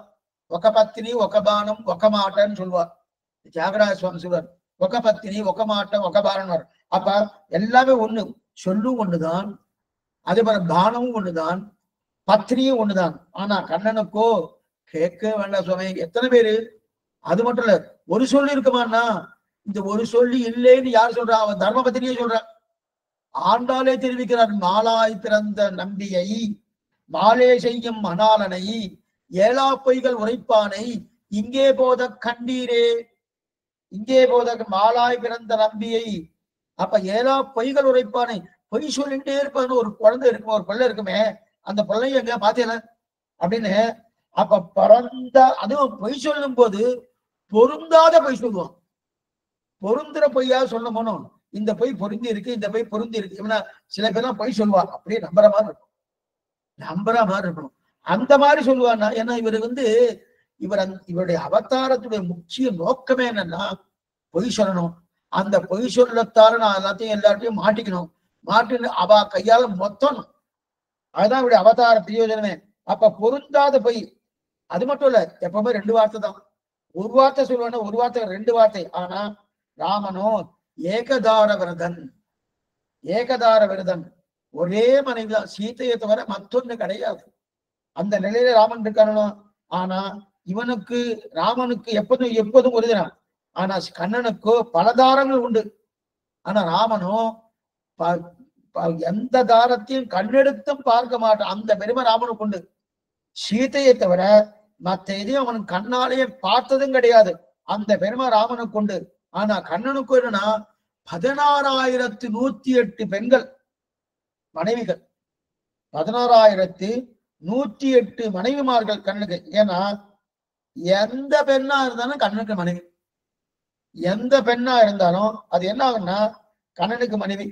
இது வேடிக்கை ஒண்ணு சொல்லுவா. நம்ம நம்ம திருப்பாவையிலேயே 18வது பாசுரம், உந்து மதகளித்தன் ஓடாத தோல்வெளியன் நந்தகோபாலன் மருமகளே நப்பின்னா. இந்த பாட்டுல நப்பின்னை கூப்பிடுறா கோதான் ஆச்சியார். இது பூமி பிராட்டி நப்பின்னை கூப்பிடுறா. நப்பினை கூப்பிடுற உந்து மதகளித்தன் ஓடாத தோல்வெளியன் நந்தகோபாலன் மருமகளே அப்படின்னு கூப்பிட்டா உள்ள இருந்து வரணும் போனோம். நந்தகோபாலன் மருமகளேன்னு கூப்பிட்ட உடனே நந்தகோபாலன் மருமகளே என்ற உடனே நப்பினை வரணும் போனோம். எழுந்து வரல. நப்பினை எழுந்து வரல. என்ன சுவாமி நப்பினை எழுந்து வரலையே ஏன்னா ஆண்டாள் ஒருத்தரை எழுப்பிட்டு வராலும் 6வது பாசனம் தொடங்கி 15வது பாசனம் வரைக்கும் பாகவதோத்தமர்களை எழுப்பினாள். 16வது பாசனம் தொடங்கி 20வது பாசனம் வரைக்கும் அந்த பாகவதோத்தவர்களா இருக்கக்கூடிய அதாவது அடுத்து இருக்கக்கூடிய பகவான் என்ன, நம்பி மூத்த பிரான் என்ன, அவரெல்லாம் எழுப்பிட்டு வர நப்பின பிராட்டின்னு இவெல்லாம் எழுப்பிட்டு வரா. அந்த எழுப்பிண்டு வரக்கூடிய அந்த பிரகடனத்திலே இப்ப நப்பின சயனிச்சுட்டு இருக்கா. சயிச்சுட்டு இருக்க நப்பினைய கூப்பிட போனோம். நந்தகோபால மருமகளே நப்பின்னை அப்படின்னு கூப்பிட்டுருக்கா. கூப்பிட்ட உடனே அவ வரல. ஆண்டாள் யோசிச்சு பாக்குற, நந்தகோபால மருமகள் தான் நப்பின்னை வாஸ்தவம், வரலையே, ஏன் வரல, ஏன் இப்படி உதாசீனப்படுத்துறா, ஒண்ணுமே கண்டுகொள்ளாம இருக்காரு அப்படின்னு நினைச்சிட்டு இருந்தா. அப்பதான் தோணித்து. என்ன தோணிதுன்னா, இந்த ஊர்ல யாரும் எல்லாரும் நந்தகோபால மருமகள் தான். இந்த ஊர்ல எல்லாருமே நந்தகோபால மருமகள் தான். ஏன்னா யாரெல்லாம் பெண்கள் உண்டோ அவெல்லாம் என்ன கண்ணனுக்கு பத்திரிமார்கள். அப்படி இருக்கச்சேதே எல்லாருமே நந்தகோபால் மருமகள் தானே. அப்படி இருக்கும்போது நந்தகோபால் மருமகளேன்னு நான் சொன்னா அது நப்பின பிராட்டியை சொன்னதா அர்த்தமா இல்ல வேற யாரோ சொன்னதா அர்த்தமா? அதனால்தான் நப்பின பிராட்டி வரவில்லை போறோம் அப்படின்றதுக்குதான் என்ன பண்ணா, அதுக்கு அடுத்து என்ன பண்ணா, நந்தகோபாலன் மருமகளே அதோடு முடிக்காம நப்பின்னை. அப்ப நந்தகோபால் மருமகளே நப்பின்னாய் அப்படின்னு கூப்பிடறாலும் அப்ப பேரை வச்சு கூப்பிட்டதுக்கு அப்புறம் அவ கிளம்பி வந்தா. அப்ப நந்தகோபாலன் மருமகளே என்று சொல்லும் அளவுக்கு ஊர்ல இருக்கிற அத்தனை பேர் இருக்கா இல்லையா? எதுக்கு சொல்ல வந்தேன்னா, இப்ப நந்தகோபாலன் மருமகளே சொல்ல வராததுக்கு என்ன காரணம்? நம்ம திருமலைக்கு போறோம். திருமலைக்கு போயிட்டு சுவாமி அங்க நல்லா தலைமுடி எல்லாம் கொடுத்து மொட்டை அடிச்சுட்டு இருக்காரு, அவரை கூப்பிடுன்னு. தலைமுடி எல்லாம் இல்லாம மொட்டை அடிச்சுட்டு இருக்காரு கூப்பிடுன்னா அநேகமா குவாசி பேர் அப்படிதான் இருப்பா. யாரையும் கூப்பிடுறது. அதே போலதான் இங்க நந்தகோபால மருமகளேன்னா எல்லாரும் தான். அப்ப எல்லாரும் தான் இருக்கச்சே அதான் நப்பின்னாய் அப்படின்னு தெரிவிக்கிறாரையா. அத்தனை பெண்களையும் கல்யாணம் பண்ணி கொண்டான் பகவான். ஆனா ராமனோ ஏகதார விரதன், ஒரே செய்தான், ஏகதார விரதன். ஒரு சொல் தான் ராமனுக்கு. கண்ணனுக்கு பல சொல். பிறப்பும் வளர்ப்பும் அத்தனையும் மாறுபட்டிருக்கு. கண்ணன் பிறப்பு வேறு, வளர்ப்பு வேறு. பிறந்தது சத்திரிய குலம், வளர்ந்தது வைசிய குலம். அவரு வந்திருக்காங்க இல்லையா? அது மட்டும் இல்ல, இவர் தான் பிறந்த உடனே தந்தை காலில் இருக்கக்கூடிய விலங்கை வெடித்து சிதற வைத்தான் பகவான் கண்ணன். இது திருக்கண்ணபுரம் பாசனம். திருமங்கையாளர் அனுகரிக்கிறார். தந்தை காலில் விலங்கர வந்து தோன்றிய தோன்றல். திருமங்கையாளர் திருக்கண்ணபுரம் பாசனம் ஆச்சரியமான பாசனம். எப்ப பிறந்தானோ பிறந்த உடனே தன்னுடைய தந்தை காலில் இருக்கக்கூடிய விளக்குகள் வெடிச்சு சிதற பிறந்தான். கண்ணன் பிறந்தான்னு நாம் நினைச்சோம் வச்சுக்கேன், நம் காலில் இருக்கக்கூடிய பாப விலங்குகள் வெடிச்சு சிதறும். நம் காலில் இருக்கக்கூடிய பாப விலங்குகள், பாபம் எத்தனை பாவங்கள், 1 2, அந்த கர்மாக்கள் பூர்த்தியா வெடிச்சு சிதறும். கண்ணன் பிறந்தான் நினைச்சாலே போறோம். ஏன் நாம பிறக்க வேண்டிய தேவையே இல்லை. கண்ணன் பிறந்தான் நினைச்சாச்சுன்னா, அதனால்தான் கண்ணன் பெருமாவுடைய கேட்டிதங்கள் என்ன, அவனுடைய குணநலங்கள் என்ன, அவனுடைய சுரூபங்கள் என்ன, விபூதி என்ன, இதெல்லாம் ஏன் சொல்றோம்னா நம்முடைய உஜ்ஜீவனம் அதுலதான் இது அடங்கியே இருக்கு. நாம் உஜ்ஜீவனம் அடையணும்னாலே அவருடைய சேட்டுதங்களை சொல்லணும். அவருடைய விபூதி என்ன, அவருடைய குணநலங்கள் என்ன, இதையெல்லாம் ஓகோன்னு நம்ம கொண்டாடினா நம்முடைய பாபங்கள் தொலைகிறது, நம்ம அறியாமலேயே தொலைகிறதோனோ. அவ கண்ணன் பெருமான் நான் பிறந்தேன் என்றும் வளர்ந்தேன் என்று யாரெல்லாம் நினைக்கிறார்களோ அப்படின்னா அவ மறுபடியும் பிறக்க வேண்டாம். கண்ணன் பெருமான் கீதையில சொல்லியிருக்கிறார். இது சொல்ல வந்தேன்னா, அப்படி இருக்கச்சே அவன் பிறந்தான் நினைச்சதுனாலே நம் காலில் இருக்கக்கூடிய பாவ கூட்டங்கள் பாவ விலங்கள் வெடிச்சு சிதறுகிறது.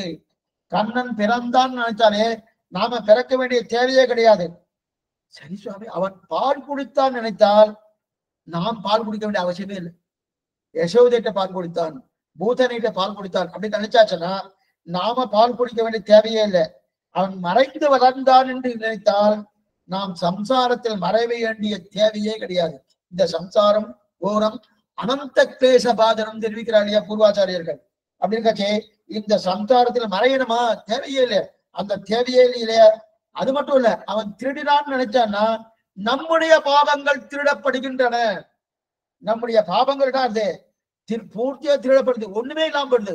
சுவாமி திருடினா, சுவாமி இது என்ன சுவாமி இந்த மாதிரி, இது இன்னும் சரியாவே இல்லைன்னா அதை தான் தெரிவிக்கிறார். ஜென்ம கர்மச்ச மே திவ்யம், ஜென்ம கர்மச்ச மே திவ்யம் யோகம் வேதேத்தி தத்வதகா தத்வாதேகம் புனர்ஜன்ம நைதி மாமேதி சோஜனா. பிறந்தவாறும் வளர்ந்தவாறும் பெரிய பாரதம் கை செய்து ஐவர்க்கு திறங்கள் காட்டியிட்டு செய்து போன மாயங்களும் நிறைந்த நூடுமுக்கி எனதாவியை நின்று நின்று உரிக்கு உண்கின்ற இச்சிறந்தவான் சுடரே உன்னை என்றுகொள் சேர்வதுவே. அவன் பிறந்தான் என்று சொன்னாலே ஆச்சரியம்தான். பிறந்தமாயா பாரதம் புரிதமாயா நீ என்னே சிறந்த கால் தீ நீர்வான் மண் பிறகு மாய பெருமானம் தெரிவிக்கிறார் இல்லையா? அப்படி அப்ப பிறந்த போது ஆச்சரியம், வளர்ந்தது அதை விட ஆச்சரியம். பிறந்ததே ஆச்சரியம் என்றே, வளர்ந்தது அதை விட ஆச்சரியம். அப்ப கண்ணன் தன் உருவத்தை மறைத்துக் கொண்டார்.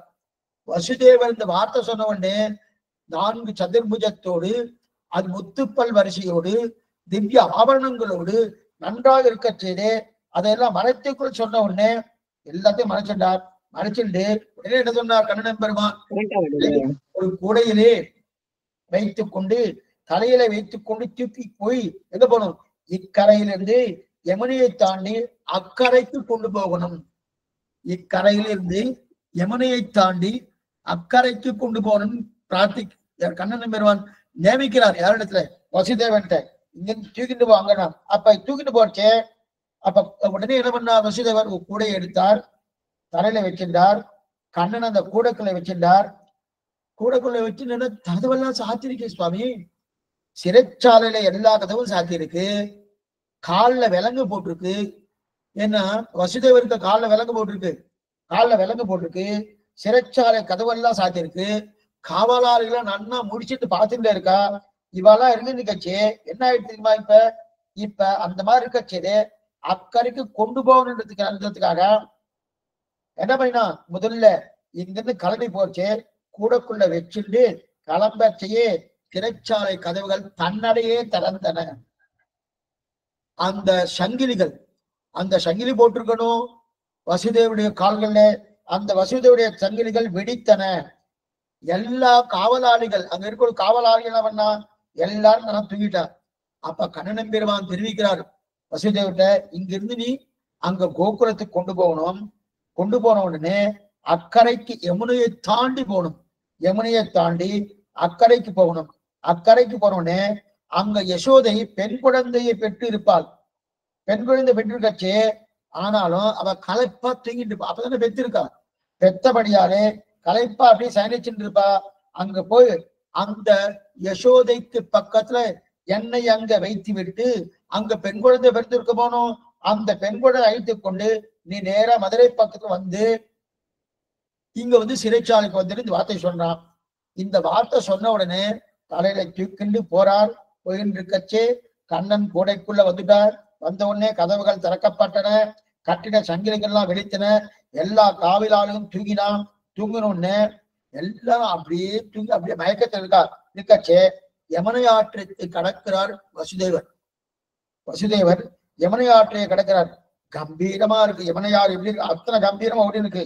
ஏன்னா யமுனை கொஞ்சம் கொஞ்சமா யமுனையில இறங்குறார். வசுதேவர் யமுனையில கொஞ்சம் கொஞ்சமா இறங்குறார். இறங்கச்சே முதல்ல மறுபடியும் காவேரியில இறங்கச்சுன்னா முதல்ல கால் நனையும். காலில் இருக்கக்கூடிய பாதங்கள் நனையும். அடுத்து கணுக்கால் நனையும். அடுத்து முழங்கால் நனையும். அடுப்பு இடுப்பு நனையும். அடுத்து நெஞ்சு உருமணும். அதே போல இவர் யமுனையில இறங்கச்சே முதல்ல கணுக்கால் மறைஞ்சிட்டு, அதுக்கப்புறம் முழங்கால் மூழ்கியது, அதன் பிறகு இடுப்பு மூழ்கியது, அதன் பிறகு நெஞ்சு மூழ்கியது, அதன் பிறகு தோல் அளவுக்கு யமுனை வந்துட்டு, தோல் அளவுக்கு யமுனை வந்துட்டு. ஆனாலும் வசுதேவர் பயப்படாம இறங்குறார். பயப்படாம மேல கண்ணனுடைய அந்த கூடை இருக்கணும், அந்த கூடையில கண்ணனை வைத்துண்டு அவனுடைய திருவடி அப்படியே நீட்டின்னு இருக்கு. அந்த திருவடி நீட்டின்னு இருக்கணும். நீட்டின்னு இருந்தாலும் இவர் என்ன பண்ணிட்டு இருக்காருன்னா, தான் பயப்படாம நெஞ்சளவுக்கு வந்துட்டு தீர்த்தம், நெஞ்சளவுக்கு வந்துட்டு யமுனை ஆறு நெஞ்சளவுக்கு தோல் அளவுக்கு வந்துட்டணும். தோல் அளவுக்கு வந்த உடனே அப்புறம் இருந்தா என்ன பண்றாரு, வந்துட்டேன்றதுக்காக பயந்தாரன்னா பயப்படாம அப்படியே இறங்குறாரு. ஏங்கன்னா அப்ப ஓன்னு மழை போட்டுறது, ஓன்னு மழை போட்டுறது, மழை போட்டுறது என்ன பண்ணுது, ஆதிசேஷன் வந்து கொடையா வந்து பிறக்கிறார். கொடையா வந்து அங்க கைங்கரியம் பண்றார்.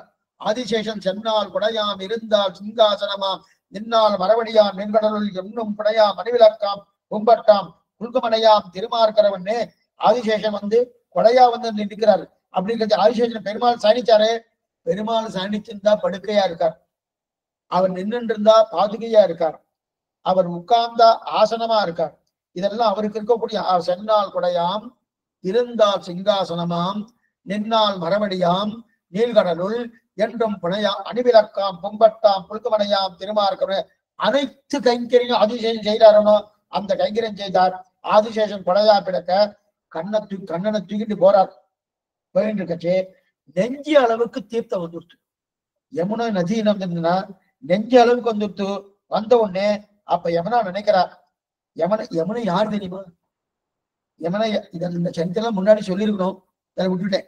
யமுனை யாருன்னா, கண்ணனை தூக்கிட்டு போறாருனோ யமனுக்கு கூட பிறந்தவள் தான் யமுனை. யமனுக்கு கூட யமின்னு பேரு, யமி என்கிற யமுனான். யமனுக்கு கூட பிறந்தவன் தான் யமிங்கிற யமுனா. அப்படின்னா யமனும் யமுனா தேவியும் சூரியனுடைய பிள்ளைகள். யமனும் யமுனா தேவியும் சூரியனுடைய பிள்ளைகள். அப்படின்னா சூரியனுடைய பிள்ளை யமன், சூரியனுடைய பொண்ணு யமுனா. ஆக சூரியனுடைய பிள்ளை தான் யமதர்மராஜன். அந்த யமதர்மராஜனுக்கு கூட பிறந்தவள் தான் யமி என்று சொல்லக்கூடிய யமுனா. அவ யமுனா நதிக்கு ஒரு ஆசையம். என்ன ஆசைன்னா, கிருஷ்ண கைங்கரி நமக்கு கிடைக்கணுமே, கிருஷ்ண கைங்கரி நமக்கு கிடைக்கணுமே. கிருஷ்ண கைங்கரி நமக்கு கிடைக்கணும்னா என்பதற்காக என்ன பண்ணா, உடனே என்ன பண்ணா, சடக்குன்னு என்ன பண்ணா, சடக்குன்னு அவர் முடிஞ்ச அளவுக்கு வட்டடிச்சு கொடுத்துட்டா. முடிஞ்ச அளவுக்கு வட்டடிச்சு கொடுக்குறா. என்னன்னா என்ன பண்ணா, முதல்ல கணக்காலுக்கு வந்தா, இடுப்பளவுக்கு வந்தா தீர்த்தம், நெஞ்சளவுக்கு வந்துட்டா, தோளவுக்கு வந்துட்டா. இப்ப கண்ணனுடைய கைங்கரியம் தமக்கு வேணுன்றதுக்காக என்ன பண்ணான்னா வட்டடிச்சு கொடுத்துட்டா. வட்டடிச்சு கொடுத்த உடனே இப்ப கவலை இல்லாம இக்கரையில இருந்து அக்கறைக்கு போயிட்டு வரணும். நமக்கு தோணும், என்ன தோணுனா, ஏன் சுவாமி யமுனா முதல்ல தோல் அளவுக்கு வந்துட்டார், அதுக்கப்புறம் வட்டடிச்சு கொடுத்திருக்கார், ஏன் இந்த மாதிரி வந்திருக்கணும்? அந்த மாதிரி வர வேண்டாமே, முதல்லயே வட்டடிச்சிருக்கலாமோ. இப்ப நம்ம காவேரி கடக்கணும், காவேரி கடக்கணும்னா தீர்த்தமே இல்லை சுவாமி, ஒண்ணுமே இல்லை சுவாமி, நம்ம இடுப்பளவு தான் இருக்கு, நீங்க தைரியமா நடந்தே போகலாம் அப்படின்னா படுத்தே போயிடுவோம். அதே கழுத்தளவுக்கு வந்துட்டு வச்சுக்கே நமக்கு பயமா இருக்குமோனும். அதே போல யமுனா கழுத்தளவுக்கு தோல் அளவுக்கு வந்துட்டு, தோல் அளவுக்கு வந்துட்டணும். தோல் அளவுக்கு வந்ததுக்கு அப்புறம் அதுக்கப்புறம் ஏன் வட்டடிப்பாவனே, அது பண்ணிருக்க வேண்டாமேன்னா, எதுனா முதல்ல வட்டடிச்சுக்கப்படாதான்னு நமக்கு கேட்போம். ஏன்னா கண்ணனுடைய நிலை எங்க இருக்கு, கூடைக்குள்ள கண்ணன் அதுக்குள்ள இருந்துட்டு இருக்காரு. அதுக்குள்ள இருந்துட்டு இருக்கச்சே அதுல இருந்து ஒரு திருவடி என்ன பண்ணது, கொஞ்சம் நீட்டின்னு இருக்கு. அந்த கூடையிலிருந்து திருவடி வெளியில நீட்டின்னு இருக்கணும். அந்த திருவடியை தீண்டணும். அந்த திருவடியை தீண்டணும்னு யமுனைக்கு, ஏன்னா தீண்டினா என்ன ஆகுது, தன்னுடைய பாவங்கள் தொலைகிறது. கண்ணன் புகழொன்றில்லா அடியே உன் அடிக்கீழ் அமர்ந்து புகுந்தேனே, பகவானுடைய திருவடியை தீண்ட நம்முடைய பாவங்கள் தொலைகிறதும். யமுனா என்று சொல்ற எமிங்கிற யமுனா தன்னுடைய பாவங்கள் தீர்றதுக்காக என்ன பண்ணார். அப்ப அது வரைக்கும் திருவடியை தீண்டனமோனும். தீண்டனம்னா அப்ப தலைக்கு மேலதான் கண்ணன் பெருமான் இருக்கார், தலைக்கு மேல கூடையில் இருக்கார். ஆனா கூடையில் இருக்கக்கூடிய அந்த திருவடி கூடக்குள்ளே இல்லை, ஒரு திருவடி நீட்டின் இருக்கு. அந்த திருவடி நீட்டின் இருக்கிறபடியாலே அந்த திருவடியை தான் தொட்டு சேவிக்கணுன்றதுக்காக தான் அவ்வளவு தோல் அளவுக்கு வளர்ந்தான். வளர்ந்த உடனே எப்ப கண்ணனுடைய திருவடியை தொட்டுட்டாலோ அந்த திருவடியை சேவிச்சாலோ சேவிச்ச உடனே கர்வம் போயிடுது. நான் யமுனா, நான் யமுனா, நான் எப்படிப்பட்டவன் என்கிற கர்வம் போயிடுது. கர்வம் போன உடனே என்ன ஆகும்னா உடனே என்ன பண்ணலாம், கர்வம் போயிடுச்சுன்னா என்ன உடனே குறைய வேண்டியதுதான். உடனே எல்லாம் கர்வம் குறைஞ்சிட்டு போனோம். கர்வம் குறைஞ்சிச்சுன்னா என்ன ஆயிடுச்சு, யமனை வளர்த்து கொடுத்து என்ன வளர்த்து கொடுத்தா தான் அப்படியே ஃபுல்லா அப்படி கொண்டு கொஞ்சம் கொஞ்சம் கொஞ்சமா குறைஞ்சு கொஞ்சம் வந்துட்டு குறைஞ்சு வந்து தீர்த்தம் குறையுது. தீர்த்தம் குறைய குறைய குறைய வசுதேவர் அப்படி நடந்து போறானா அதே போலதான் கண்ணன் இந்த மாதிரி புறப்பட்டு போனார். நாம் கேட்கிறோம் இதே போலதான் திருவேங்கடமுடியான சேவிக்கிறவனும் திருமலைக்கு போய் திருவேங்கடமுடியான சேவிக்கிறவனும் இப்ப நம்ம யமுனையில முதல்ல முழங்கால், கணுக்கால், முழங்கால், அதுக்கப்புறம் தோல் வரைக்கும் வந்துட்டோம். இப்ப திருவேங்கடமுடியான சேவிச்சேன்னா நீங்க என்ன சேவிச்சு பாருங்க, ஒரு திருக்கையால திருவடியை காமிக்கிறார். நீ திருவேங்கடமுடியான இருக்கக்கூடிய ஒரு சன்னிவேசம் இப்படிதான் அபிநயம் பிடிக்கிற போல இருப்பார். அவருடைய நிலையை அபிநயம் பண்ண மாதிரி ஒரு நாட்டிய கச்சேரி நாட்டியம் ஆடினா எப்படி இருக்குமோ அந்த நிலையில தான் திருவேங்கடமுடியான சேவை செய்ப்பார். ஒரு திருவடியை காமிக்கிறார். இடது திருக்கையை முழங்காலுக்கு தூக்கி பக்கத்துல வச்சிருக்கா பாருங்க. இடது திருக்கையை முழங்காலுக்கு தூக்கி பக்கத்துல வச்சிருக்கார். ஒரு திருவடியை காண்பிக்கிறார். திருவேங்கடமுடியான செவிக்கச்சை நீங்க நல்லா செவிக்கலாம் அந்த விக்கிரகத்தை. எதற்குன்னா அதற்கு கடி அஸ்தன்னு பேரு. கடி அஸ்தன்னு பேரு. இந்த அஸ்தத்துக்கு கடி அஸ்தன்னு பேரு. ஒரு திருக்கைகளை இந்த பக்கம் இருக்கக்கூடிய அதாவது இருக்கக்கூடிய திருவடியை காமிக்கிறார். இன்னொரு திருவடியை என்ன பண்ண முழங்கால காமிக்கிறார். அப்படின்னா என்ன அர்த்தம், ஒண்ணுமில்ல சுவாமி சரணாகதி பண்ணா போறோம். அகலையில்லேன் இறையம் என்று அலர்மேல் மங்க உரமார்பா நிகரில் புகழாய் உலகம் உண்டுடையா என்னை ஆழ்வானே நிகரில் அமரன் முனிக்கணங்கள் விரும்பும் திருவேங்கடத்தானே கோடண்டில்லாடியேன் உன் அடிக்கு அமர்ந்த குந்தரே இந்த கையாலே என் திருவடிகளை சரணமாக 10 அப்படின்னு தெரிவிக்கிறார். இந்த கையாலே உன் திருவடி சரணமாக 10 என்கிறார். பண்ணினால் என்ன பண்ண, இடது திருக்கை முட்டி அளவுக்கு காட்டினார் இல்லையா, உம்மை சம்சாரம் கடலில் முழங்க அளவுக்கு வட்டச் செய்கிறேன். இதை காட்டி கொடுப்பதான் அங்க இது யமுனா நதியில முழங்க அளவுக்கு வச்சித்து. யமுனா வச்சதுக்கு காரணம் என்னன்னா இதை காட்டுறது. இதைதான் திருவேங்கடமுடியான் அபிநயம் முடிச்சு காட்டுறார். ஒரு திருக்கையால திருவடியை காமிக்கிறார், மற்றொரு திருக்கையால முழங்கால காமிக்கிறார். என் திருவடியை 10 என்ன ஆகும்னா உம்மை சம்சாரம் என்னும் கடலில், சம்சார சாகரம் சொல்றோம், சம்சாரம் என்னும் கடலில் முழங்கால் அளவுக்கு வட்டிட்டு கொடுக்கிறேன் என்பதை சூச்சகமாக தெரிவிக்கக்கூடியதான். நாடகத்தை போல முத்திரை பிடிக்குமா போல காண்பிக்க. முத்திரை பிடிக்கல, நாடகத்துல முத்திரை பிடி வரணும். முத்திரை ரொம்ப முக்கியம். பரதநாட்டியத்துல முத்திரை ரொம்ப முக்கியம். ஒவ்வொரு முத்திரையும் முக்கியம். அந்த முத்திரை பிடிக்குமா போல நாட்டியம் ஆடி காமிக்கிறார் யாரு, சீனிவாச பெருமாள் திருவேங்கடமுடியான். அதே விஷயம்தான் இங்கேயும் யமுனா நதியிலே அந்த யமிங்கிட்டு சொல்லக்கூடிய யமுனை முழங்காலுக்கு அட்டி கொடுத்தது காரணம் என்னன்னா கர்வம் தொலைஞ்சது. கர்வம் ஏன்னா கண்ணனுடைய திருவிழி பத்தியானபடியாலே உடனே என்ன ஆயிட்டு கர்வம் தொலைஞ்சது. கர்வம் தொலைஞ்சது முழங்கால வத்தி கொடுத்தார். ஆக இப்ப இதே விஷயம் தான் இப்ப பிள்ளை இப்ப யசோதைகிட்ட போயாச்சு வசுதேவன். அவர் பிள்ளை பெற்றிருக்கா. இந்த பெண்ணை பெற்றிருக்காருன்னா யாரு, யோகமாயா பெற்றிருக்க. அந்த ஆயாசத்தாலே நினைவே இல்லாம அப்படியே கிடக்கிறார். யசோதை நினைவு இல்லாம கிடக்கிறா. அப்ப என்ன இந்த நினைவில்லா இருக்கச்சு என்ன பண்ணா, நேர வசுதேவர் வந்தார்.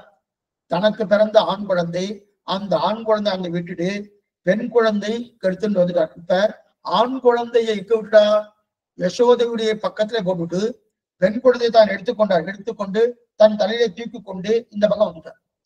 இந்த பக்கம் வந்து தூய பெருநீர் யமுனை தலைவன் சொல்றோம். இந்த பக்கம் வந்தாச்சு. இந்த பக்கம் வந்தா யமுனைக்கு மறுபடியும் யமுனையில வரணும். யமுனையில தான் நடந்து வந்தேன். ஏன்னா யமுனா நதி தான் கோகுலத்துக்கும் மதுரா பட்டணத்துக்கும் நடுவில் இருக்கிறது. விரஜா நதியை போல. விரஜா நதி எப்படி நித்தியபூதிக்கும் நீலாவதிக்கும் நடுவா இருக்குமா போல யமுனா நதி அது கோகுலத்தையும் மதுரையும் பிரிக்கக்கூடியது யமுனா நதி தான். யமுனா நதிக்கு தாண்டி வந்துட்டார். இதைத்தான் நம்முடைய பூர்வாச்சாரர் தெரிவிப்பார். அதசி புஷ்பசங்காசம் ஹாரணோபர சோபிக்கம் ரத்னகங்கன கேயூரம் கிருஷ்ணம் வந்தே ஜெகத்குரம் அப்படின்னு இருக்கிறார். அப்ப கண்ணனம் பெருமான் அங்க கோகுலத்தில் சென்றான். யோகமாயா மதுரை பட்டத்தை வந்துட்டு இருக்கா. வந்துட்டு இருக்கச்சே இவ பெண் குழந்தையா பிறந்திருக்காரனோ, இக்கரைக்கு வந்துட்டா. இக்கரைக்கு வந்த உடனே உள்ளுக்குள்ள வந்த உடனே என்ன ஆகுதுன்னா ஒவ்வொன்னும் அதுவே தந்தனியா ஆகுது. சிலதெல்லாம் நீங்க நாடகத்துல பார்க்கலாம், திரைப்படத்துல பார்க்கலாம். திடீர்னு அலையா வந்துட்டு இருக்கும், அப்படியே நின்று போயிருக்கும். திடீர்னு காத்தா அடிச்சுட்டு இருக்கும், அப்படியே நின்று இருக்கும். திடீர்னு யாரோ ஒருத்தர் அப்படியே பாடுற மாதிரி இருக்கும், அப்படியே நின்றுட்டு இருக்கும். அப்புறம் திடீர்னு அவர் ஏதோ ஒண்ணு பண்ணுவார், அப்படியே ஒவ்வொன்றும் ஆடிட்டு இருக்குமோ. அதே போல இவர் இங்கிருந்து வசுதேவர் கிளம்பி போச்சே, மதுரை பட்டணத்திலிருந்து சிறைச்சாலை கிளம்பிச்சு, எல்லாம் திறந்துடுத்து. சிறைச்சாலை திறந்துடுத்து. இவருக்கு இருக்கக்கூடிய அந்த சங்கிலி, கால் சங்கிலி, அந்த ஷால் சங்கிலி வெடிச்சு சிதறித்து மேற்கொண்டு அங்க இருக்கக்கூடிய காவலாளிகள்லாம் அப்படியே தூங்கி மயக்கம் அடைஞ்சு தூங்கிட்டா. இப்ப திரும்பி யோகமாயா இருக்கா இல்லையா, அவளை கொண்டு வந்து உள்ள வரச்சே ஒவ்வொரு கதவா சாத்திட்டு வருது.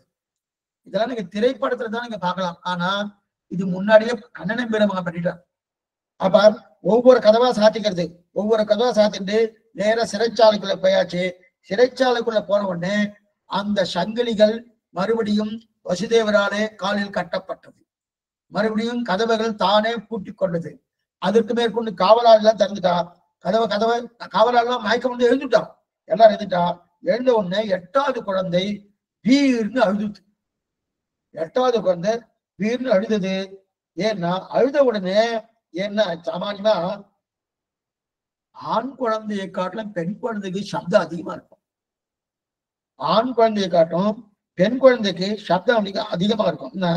வில்லு குழந்தை அழுத சப்தம் கேட்டது, பெண் குழந்தை அதிகமா இருக்கும். அழுத குழந்தை சப்தம் கேட்ட உடனே கம்சனுடைய காதுக்கு இது எட்டிடுச்சு. கம்சனுக்கு காது கேட்டு, ஓ 8வது குழந்தை பிறந்து விட்டு. கம்சன் தெரிஞ்சுட்டான், 8வது குழந்தை பிறந்து விட்டு, இழுத்துன்னு வா சொன்ன உடனே குழந்தைய கொண்டு வந்து கம்சனுக்கு கொடுத்தா. கம்சன் பார்த்துட்டு ஆச்சரியப்பட்டான். என்ன ஆச்சரியப்பட்டான்னா, தேவர்கள் கூட பொய் சொல்லுவாளான்னு வந்துட்டான். தேவர்கள் கூட பொய் சொல்லுவாளான்னு ஆரம்பிச்சிட்டான். ஏன்னா 8வது கர்ப்பம் தானே என்ன கொல்லுன்னு சொல்லிட்டு, ஆனா 8வது கர்ப்பம் பெண் கர்ப்பமா இருந்துட்டு இவ என்ன பெண்ணு போய் என்ன கொல்லுமா? 8வது கர்ப்பம் பெண் கர்ப்பமா இருக்கே, பெண்ணு போய் என்ன கொல்லுமா? ஆணே என்ன கொல்லாது, பெண்ணு போய் என்ன கொல்லுமா அப்படின்னு சொல்லி பிறக்குமா அப்படின்னு சொல்லிட்டு என்ன பண்ணா, இவாளுக்கு புரியல போல் இருக்கு, தேவர்களே என்ன ஏமாத்திருக்கா அப்படின்னு சொல்லிட்டு உடனே அந்த குழந்தையை எடுத்து நேரம் அந்த குழந்தைய கையில எடுத்துட்டு மக்கள் அறுவரை கல்லுடை மோதன்ற மாதிரி கொல்ல போறச்சே, அந்த குழந்தை கம்சனுடைய கையிலிருந்து உடனே வீடு கிளம்பி ஆகாசத்தை நோக்கி போய், ஏ மூடனே என்னை எதுக்காக கொல்ல பார்க்கிறாய்? என்னை எதுக்காக? உன்னை முடிக்க வேண்டியவன் மறைந்து கோகுலத்திலே மறைந்து வளர்ந்து கொண்டிருக்கிறான். உனக்கு சாமர்த்தியம் இருந்தால், தைரியம் இருந்தால் அவனை போய் பிடிச்சுக்கோ அப்படின்னு சொல்லிட்டு கிடுன்னு தம்பி போயிடுச்சு. யோகமாயா அப்படியே பறந்தே போயிடுச்சு. அப்ப இந்த 8வது கர்ப்பம் கண்ணனம் பெருமான். அந்த கண்ணனம் பெருமானுடைய அந்த திருமேனியை கொண்டு போய் கோகுலத்தில் யசோதையுடைய படுக்கைக்கு பக்கத்துல வைத்து விட்டு, அந்த யசோதை பெற்ற பிள்ளையாக இருக்கக்கூடிய யோகமாயை கொண்டு வந்து வசுதேவர் சிறைச்சாலையில் கொண்டு வைக்க, மேற்கொண்டு சிறைச்சாலை வீழ்னு அந்த குழந்தை அழுந்த பெண் குழந்தை அட, உடனே கம்சனுக்கு செய்தி போக, கம்சன் உடனே வந்து அதை கொண்டு வந்து அழிக்க வேண்டும் என்றதுக்காக தன் கையால் எடுக்கும் போது கையை விட்டு வெளியே ஆகாசின் மேலே கிளம்பி, ஏன் உடனே என்னை எதற்காக கொள்கிறாய்? உன்னை கொள்வதற்காக, உன்னை முடிப்பதற்காக கோகுலத்தில் வளர்ந்து கொண்டிருக்கிறான். நீ சாமர்த்தியம் இருந்தால், தைரியம் இருந்தால் அவனை பிடித்துக் கொள்ளுதுன்னு மறந்து போயிடுது. ஆனா இதெல்லாம் போன ஒண்ணு இப்ப பயம் அதிகமாயிடுது கம்சனுக்கு. ஏன்னா என்னைக்குமே நமக்கு விரோதிகள் இல்லேன்னு நமக்கு இருந்து வச்சுக்கேன் அவ்வளவு. ஏன்னா இது வரைக்கும் 8வது குழந்தைய பறக்கலையே. கம்சன் பிரகாரம் 8வது குழந்தை பிறந்ததுக்கு அப்புறம் தான் விரோதி இருக்கான்னு அர்த்தம். அது வரைக்கும் பயம் இருக்காது. 8வது குழந்தை எப்படியோ கொல்லணும்ன்ற இது இருந்து, இப்ப 8வது குழந்தை வந்துடுத்து. ஆனா அது யோகமாயா போயிடுது. ஆனா 8வது குழந்தை பறந்திருக்கான், உன்னை முடிப்பதற்காக கோகுலத்தில் வளர்ந்து கொண்டிருக்கான்னு அந்த யோகமாயா சொன்னதுக்கு அப்புறம் உடனே பயம் இன்னும் அதிகமாயிடுது. உடனே என்ன பண்ணா, எல்லா அசுராலையும் கூப்பிடுறான். லோகத்துல யார் அசுராலா இருக்காளோ அவ அத்தனையும் போகிறான். கூப்பிட்டு என்ன, இனிமே கண்ணனை அழிக்க வேண்டியதுதான், கண்ணனை அழிக்க வேண்டியதுதான். நம்முடைய லட்சியம் என்ன தெரியுமா? ஒரே லட்சியம், கண்ணனை அழிக்கணும். ஏன்னா விஷ்ணுதான் எல்லா தர்மத்துக்கும் ஆதாரமானவர். லோகத்துல பரித்ராணாய சாதுனாம் விநாசாய துஷ்டம் தர்ம சம்ஸ்தாபனாச்சாரிய. தர்மம் நன்னா நடக்கணும்னா விஷ்ணுதான பிரதானம். அப்ப விஷ்ணுதான் எல்லா தர்மத்துக்கும் ஆதாரமானவர். அந்த விஷ்ணு அழிச்சாச்சுன்னா என்ன பண்றது? உலகத்துல எல்லா தர்மமும் போயிடுமோனும். எல்லா தர்மத்தையும் போயிடுச்சுன்னா அப்ப தர்மத்தை ஒழிச்சாச்சுன்னா நாமே லோகத்தை நன்னா ஆள ஆரம்பிக்கலாம். இது யாரு? கம்சனுடைய எண்ணம். இந்த எண்ணம் அப்ப விஷ்ணுவை அழிக்கணும், அப்ப கண்ணனை அழிக்கணும் அப்படின்றதுக்காக என்ன பண்றான்? இந்த கம்சன் என்ன பண்ணா? பிரகடனப்படுத்தினான். என்ன படுத்தினான்னா அத்தனை பேரையும் அத்தனை அசுராலையும் கூப்பிடுறான். ஒவ்வொன்றையும் கூப்பிட்டு இருக்காங்க. யார் கூப்பிடணுமோ அத்தனை பேரும். எத்தனை பேர்? 10 பேர். அந்த 10 பேரும் கூப்பிட்டு இருக்கான். இது ஒரு பக்கம் இந்த பக்கம் நடந்துட்டு இருக்கு. இது மதுரால நடந்துட்டு இருக்கு. இன்னொரு பக்கம் கண்ணன் இக்கரையிலிருந்து அக்கறைக்கு போயாச்சோன்னு. இக்கரையிலிருந்து அக்கறைக்கு போயாச்சு. இத்தனை நாள் மதுரையில வாயை திறக்கவே இல்லை. கண்ணன் அவதாரம் பண்ணியிருக்காரோ, சோபனம் சொல்லணும், கல்கண்டு கொடுக்கணும், என்னமா குழந்தை பிறந்திருக்குன்னு திருஷ்டி தோஷம் கழிக்கணும், இதெல்லாம் பண்ணணும். அங்க ஒருத்தரம் பண்ண முடிய வாயே திறக்கல. ஏன் வாயை திறக்கலாம்? கம்சனுக்கு பயந்துட்டு வாயை திறக்க முடியலையோ. ஆனா இந்த அத்தனையும் சேர்த்து எங்க ஆயிடுச்சுன்னா கோகுலத்துல கோலாகலமா கொண்டாட ஆரம்பிச்சுட்டான். ஏன்னா சேர்த்து வைத்து கோகுலத்துல கொண்டாடுறார்கள். அதுக்குத்தான் பெரியாழ்வார் தெரிவிக்கிறார், வண்ணமாடங்கள் சூ திருக்கோட்டியூர் கண்ணன் கேசவன் நம்பி பிறந்தினில் என்னை சுண்ணம் எதிரெதிர்த்து விட தெரிவிக்கிறாங்க. அப்ப என்ன பண்றாங்க? இருக்கிற ஒருத்தரும் கண்ணன் பிறந்தான் கண்ணன் பிறந்தான் கண்ணன் பிறந்தான் சொல்லி ஒருத்தருக்கு ஒருத்தர் பீச்சாங்குழல். நீங்க இந்த மதுரையில அழகர் இந்த மதுரையில வைகை ஆற்றில் இறக்குறானோ அப்ப ஒருத்தருக்கு பீச்சாங்குழல் வச்சுப்பான். பீச்சாங்குழல் வச்சுட்டு அங்க எல்லாத்தையும் ஒருத்தருக்கு ஒருத்தர் அடிச்சுட்டே இருப்பா இல்லையா? அந்த மாதிரினா அது முன்னாடியே எங்க ஒருத்தருக்கு ஒருத்தர் பீச்சாங்குழல் வச்சுட்டு வெள்ளைப்பொடி, மஞ்சப்பொடி, சிவப்பு பொடி, நீலப்பொடி, பச்சை பொடி, அது மட்டும் இல்லாம தயிர் எண்ணெய், பால் எண்ணெய், வெண்ணெய் எண்ணெய், மோர் எண்ணெய், நெய் எண்ணெய், இது எல்லாத்தையும் கலந்து ஹோலி பண்டிகை எல்லாம் கொண்டாட வரணும். அந்த ஹோலி பண்டிகை அடிக்கிறா போல ஒருத்தருக்கு ஒருத்தர் மேல அடிச்சுக்கிறான். பீச்சாங்குழல் வைத்துக் கொண்டு அதுல தாள், தயிர், மோரு, வெண்ணெய், நெய் இதெல்லாம் விட்டுட்டு விற்கிறது மட்டும் இல்லாத அதோட விடுறது மட்டும் இல்லாம பொடிகள், வண்ண கலாபமான பொடிகள், வண்ண என்னென்ன வரணும்? மஞ்சள், சிவப்பு, நீலம், இந்த பொடியெல்லாம் போட்டு ஒருத்தர் கூட அடிச்சுக்கிறார். ஆனா ஏன்னா நமக்கு கண்ணன் பிறந்தான், நமக்கு கண்ணன் பிறந்தான், யசோதைக்கு கண்ணன் பிறந்தான் அப்படின்னு பிறந்தான்னு ஒருத்தர் பாத்துக்கிறான். இப்ப யசோதை பாக்குறா, சரி சுவாமி பெண் குழந்தை பிறந்ததுன்னு நம்ம நினைச்சோம், ஆண் குழந்தை பிறந்து யசோதைக்கு பெண் குழந்தை பிறந்ததுன்னு தெரியாது. பெண் குழந்தை தான் பிறந்தது, இங்க ஆண் குழந்தை இப்ப மாத்திட்டா அதுவும் தெரியாது. யசோதை என்ன நினைச்சுட்டு இருக்கா? தனக்கு ஆண் குழந்தை தான் பிறந்ததுன்னு நினைச்சுட்டு இருக்காளே தவிர பெண் குழந்தை தான் பிறந்திருக்கு. அந்த பெண் குழந்தை வசுதேவராக மாற்றப்பட்டது அப்படின்னு தெரியுமா? நான் எதுவுமே தெரியாது. அவளுக்கு எதுவுமே தெரியும். ஏன் வசுதேவருக்கே தெரியாது. அது என்னமா சுவாமி வசுதேவருக்கே தெரியாது? அவர் தானே சுவாமி கொண்டு வந்தாருன்னா திருப்பி போன உடனே அத்தனையும் மனக்கடைக்க வச்சுட்டான் கண்ணனை பெருமான். வசுதேவருக்கு அத்தனை மறந்து போயிடுச்சு. தான் மதுரையிலிருந்து நேர கோகுலத்துக்கு போனதாகவோ அங்க இருக்கக்கூடிய யோகமாயை கொண்டு வந்து மறுபடியும் இங்க வந்து வச்சதாகவோ எந்த ஞாபகமே இல்லை. 8வது கர்வம் பிறந்துட்டு அது போயிடுச்சு, அவ்வளவுதான் வந்துட்டே தவிர வேற ஏதாவது ஞாபகம் இருக்கணும் எதுவுமே தெரியாது. எதுவுமே தெரியாது. ஏன்னா யசோதைக்கு தெரியாதது மட்டும் இல்ல, வசுதேவனுக்கு தெரியாது. யசோதைக்கு தெரியாத காரணம் எது? அவ ஆயாசத்துல மயக்கமா தூங்கி போயிட்டா, அதெல்லாம் தெரியாது.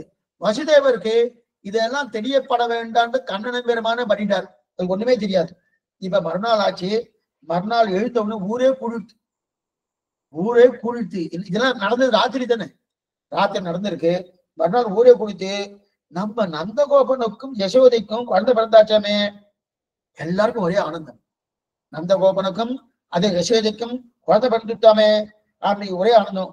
குழந்தை எப்படி இருக்கு? சாமானியமா இன்னைக்கெல்லாம் அவ்வளவு தூரம் கிடையாது. அன்னைக்கெல்லாம் அநேகமா குழந்தை எல்லாம் ஆத்துலதான் பிறக்கும், அவர்களுடைய கிரகத்துலதான் பிறக்கும். இன்னைக்குதான் எல்லாத்தையும் எனக்கு மருத்துவமனைக்கு போயிடுறோம். அதான் நல்லது, இருக்கட்டும். அன்னைக்கு அதுக்கு மருத்துவமனைக்கு பண்ண வேண்டிய காரியத்தை இங்க தாயார் தகப்பனாருக்கு அவ்வளவுதான் தெரிஞ்சு வச்சுட்டு இருந்தா அவ பண்ணிட்டு இருந்தா. இன்னைக்கு அதெல்லாம் கிடையாது, இருக்கட்டும். அப்படிங்கச்சு எல்லாம் மருத்துவமனைக்கு போயிடுறோமோ. இப்ப குழந்தை பிறந்து விட்டோனோ, அந்த குழந்தை எப்படி இருக்குன்னு பார்க்கறதுக்காக ஒருத்தர வந்துட்டு இருக்கா. ஒவ்வொரு கிராமமும் வந்துட்டு இருக்கு. சுத்தி நிறைய கிராமங்கள் இருக்கணும். வரதுக்கு எல்லாம் வணிகா வந்துட்டு இருக்கா.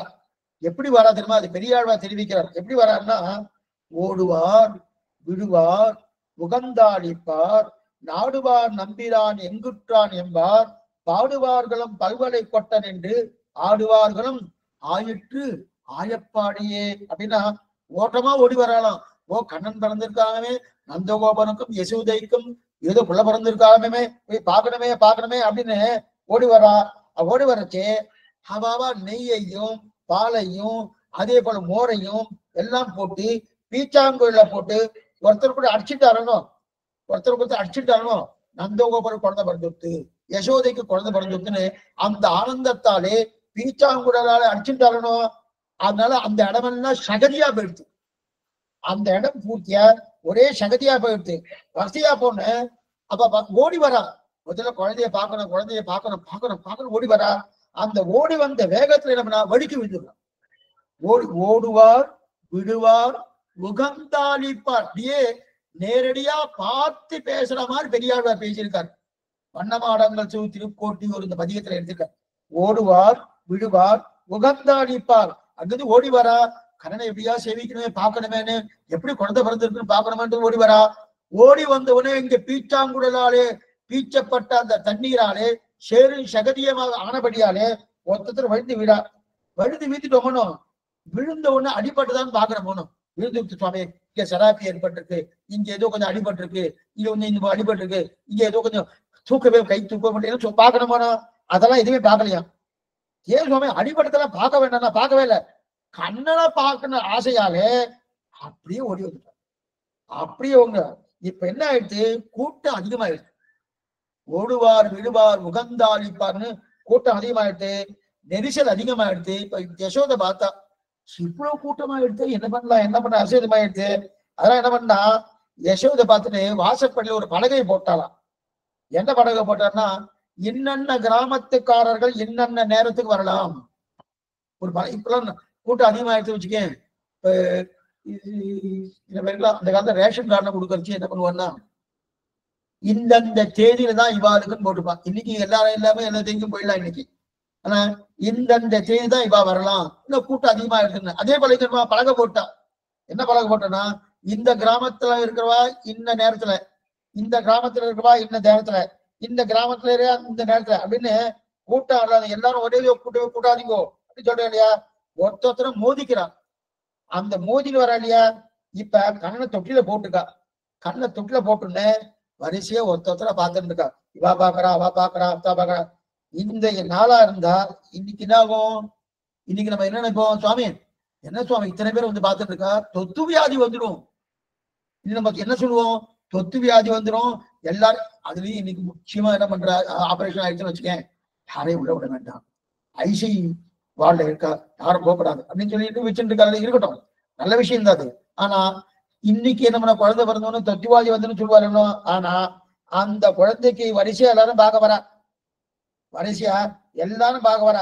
அப்ப அந்த குழந்தை தொத்திவாதி வராதா சுவாமின்னா, வியாதியை அறுப்பதற்காக கண்ணனுடைய அவதாரமே. ஏன்னா நாம சாமானியம் என்ன பண்ணுவோம், குழந்தை இருக்கு சுவாமி, இப்பதான் வந்திருக்கு சுவாமி, ஏதாவது ஒட்டிக்க போறது, அதுவும் இன்னைக்கு முகக்கவசம் எல்லாம் அடையணும், நிறைய போட்டு இருக்காரு, புதுசு புதுசா மறுபடியும் ஏதோ வந்திருக்குன்னு சொல்லிட்டு இருக்கா. இருக்கட்டும், அப்படி கச்சதே. அப்ப தொத்து வியாதி வந்து நினைக்கிறா இல்லையா. ஆனா இங்க என்ன, கண்ணனுக்கு ஒண்ணுமே பண்ணல. ஏன்னா ஒண்ணுமே வராது. அந்த வியாதி அறுப்பதற்கே கண்ணனுடைய அவதாரம். என்ன வியாதி? சம்சாரம் என்னும் வியாதியை இனிமே வரப்போவது கிடையாது. சம்சார கோரம் அனந்த கிளேச பாஜனம்னு சம்சாரம் என்னும் வியாதி அறுப்பதற்காக கருணை எம்புவான். வந்தவர் எல்லாம் ஒருத்தர வரா, வந்து தொட்டில சேவிக்கிறா, கண்ணை சேவிக்கிறா. சேவிச்சவனு நல்ல திருப்தியா இருக்கணும். கண்ணுடைய மூக்கின் அழகென்ன, கண்ணின் அழகென்ன, வாயின் அழகென்ன, திருமார்பின் அழகென்ன, திருநெத்தியின் அழகென்ன, அந்த திருக்கண்களின் அழகென்ன, திருக்கைகளின் அழகென்ன, திருவடியின் அழகென்ன, இது ஒவ்வொன்றையும் சேவிக்கிறா. சேவிக்க சேவிக்க சேவிக்க என்ன எடுத்தவருக்கு, அவளுக்கு சேவிக்க சேவிக்க சேவிக்க, ஓ இது சேவிச்சாச்சேன்னு திருப்தி ஏற்பட்டு நகரணும். மௌனம் நகரல, சேவிச்சாச்சுன்னு திருப்தி. அவெல்லாம் புரியத்துக்காக சொல்றேன். திருவேங்கடமுடையான் சேவிக்கும் போதோ, பெரிய பெருமாளை சேவிக்கும் போதோ, பார்சாதியன் பெருமாளை சேவிக்கும் போதோ, அங்கே நின்று இருப்பா. கூட்டம் அதிகமா இருக்கும். கூட்டம் அதிகமா திருவேங்கடமுடியார் தான் கூட்டம் அதிகம் வச்சுக்கோ. அந்த நிகழ்ச்சி அங்கேயே நிற்பா. அங்க இருக்கிற காவலா என்ன பண்ணுவா, இவ கையை பிடிச்சி இழுத்து தருவா, வெளியே தருவா. இருந்தாலும் வேணும்னா அங்கேயே நின்றுட்டே இருப்பா. ஏன்னா இன்னும் சரியா சேவிக்கல, இன்னும் சரியா சேவிக்கல, இன்னும் சரியா சேவிக்கல. அர்ச்சா திருமேனியையே இன்னும் சரியா சேவிக்கலன்னு நாம சொல்லிட்டு இருக்கோம்னா அவதாரம். அவதாரம் விபவத்தில் அவதாரம் பண்ணிருக்கா கண்ணன் பெருமான். அந்த அவதாரத்தை சேவிக்கிறமோனோ, அந்த அவதாரத்தை சேவிக்கிறதுக்காக என்ன பண்ணுவான்னா, இவ அங்கேயே இருக்கணுமோனோ, பின்னாடி நிறைய கூட்டங்கள் இருக்கு. அந்த கூட்டம் வரிசையா வந்துட்டு இருக்கச்சே சேவிச்சவா கிளம்பினாதான் அடுத்தவா வந்து சேவிக்கிறதுக்கு. இவ கிளம்பவே இல்லை. போ தரணுமோனோ, இவ போகல. ஏன் போகலன்னு யசோதை கேட்கிறா. இங்க ஏதோ கண்ணனை இங்க தொட்டில போட்டிருக்கலாமே, எங்க இருக்கான் காணமேன்றான். இந்த பெண் தான் சேவிச்சிட்டான். இதனால கேட்டுங்க, இந்த பெண்ணு தான் சேவிச்சிருக்கா. சேவிச்சுட்டு திருப்தியா இருக்கா. திருப்தியா இருந்துட்டு இந்த வார்த்தை சொல்றான், கண்ணனை தொட்டில போட்டிருக்காலுமே, எங்க காணமேன்னு இருக்கா. யசோதை பாக்குறா, இத்தனை நாள் திருப்தியா சேவிச்சிருக்காளே, சேவிச்சுட்டு இந்த வார்த்தை சொல்றாங்கன்னா, சேவிச்சுட்டேன்னு சொல்லியாச்சுன்னா என்ன பண்ணுவா, சேவிச்சாச்சனோ கிளம்பு. பின்னாடி நிறைய பேர் காத்துட்டு இருக்கா, அவெல்லாம் சேவிக்கணும் அப்படின்னு சொல்லுவாரோ. சேவிக்கவே இல்லைன்னு சொல்லியாச்சுன்னு வச்சுக்கோ, அப்ப என்ன சொல்லுவா, அப்ப சேவி அப்படின்னு சொல்லுவாரோ. அதனால காணமே சொல்ற அளவுக்கு ஆயிடுறான். அந்த அளவுக்கு கூட்டம் ஏன்னா சேவிக்கலேன்னு சொல்லணும்னா 2 நிமிஷமா நிக்க வைப்பறணும். திருவேங்கடமுடியான நான் சரியாவே சேவிக்கலப்பா, முன்னாடி ஒருத்தர் கொஞ்சம் உயரமா இருந்தார், அவர் என்ன மறைச்சிட்டார், என்னால சேவிக்க முடியல அப்படின்னு சொல்லி, சரி நெல்லு சொல்ல மாட்டா. ஒருவேளை கொஞ்சம் மனிதாபிமானத்தோடு சொல்லலாம்னு வச்சுக்கேன், நில்லு சேவிக்கலாம்னு சொல்ல வர போனோம். அதே போல இங்க என்ன பண்ணா, என்னால பார்க்கவே இல்லையே, எங்க இருக்குன்னு தெரியலையே சொன்னோம்னே, சரி நிப்பே பண்ணணும். அப்படி கண்ணன் அவதாரம் பண்ணினான்னு தெரிவிக்கிறாங்க. இனிமேல் ஒவ்வொரு அசுரனா மதுரைக்கு வந்துட்டு இருக்கா, இதை செய்துட்டு இருக்கா. ஒவ்வொரு அசுரனா வந்தா கண்ணனை கண்டுபிடிச்சு கொல்லணும், எப்படியா கண்ணனை அழிச்சானணும். இதுதான் ஒரே லட்சியம் யாருக்கு, கம்சனுக்கு இருக்கக்கூடிய ஒரு லட்சியம் என்னன்னா, கண்ணனை முதல்ல கொல்லணும், எப்படியா கொல்லணும். என்னதுன்னா அதுல முதல்ல வந்தவ யாருன்னா பூதனா. முதல்ல வந்துடும். அவ பெரிய அசுரப்பெண், பூதனா. 12 மைல் தூரம் இருக்கும் அவருடைய சரீரமே, அந்த அளவுக்கு பெருசு. அப்படின்னா அவள் தான் முதல்ல வந்தா. என்ன பண்ணா தெரியுமா, அவ தான் ஒரு பெண்ணானபடியாலே தன்னுடைய மார்பகத்தின் முளையிலே விஷப்பாலை நன்னா தடவிண்டான்.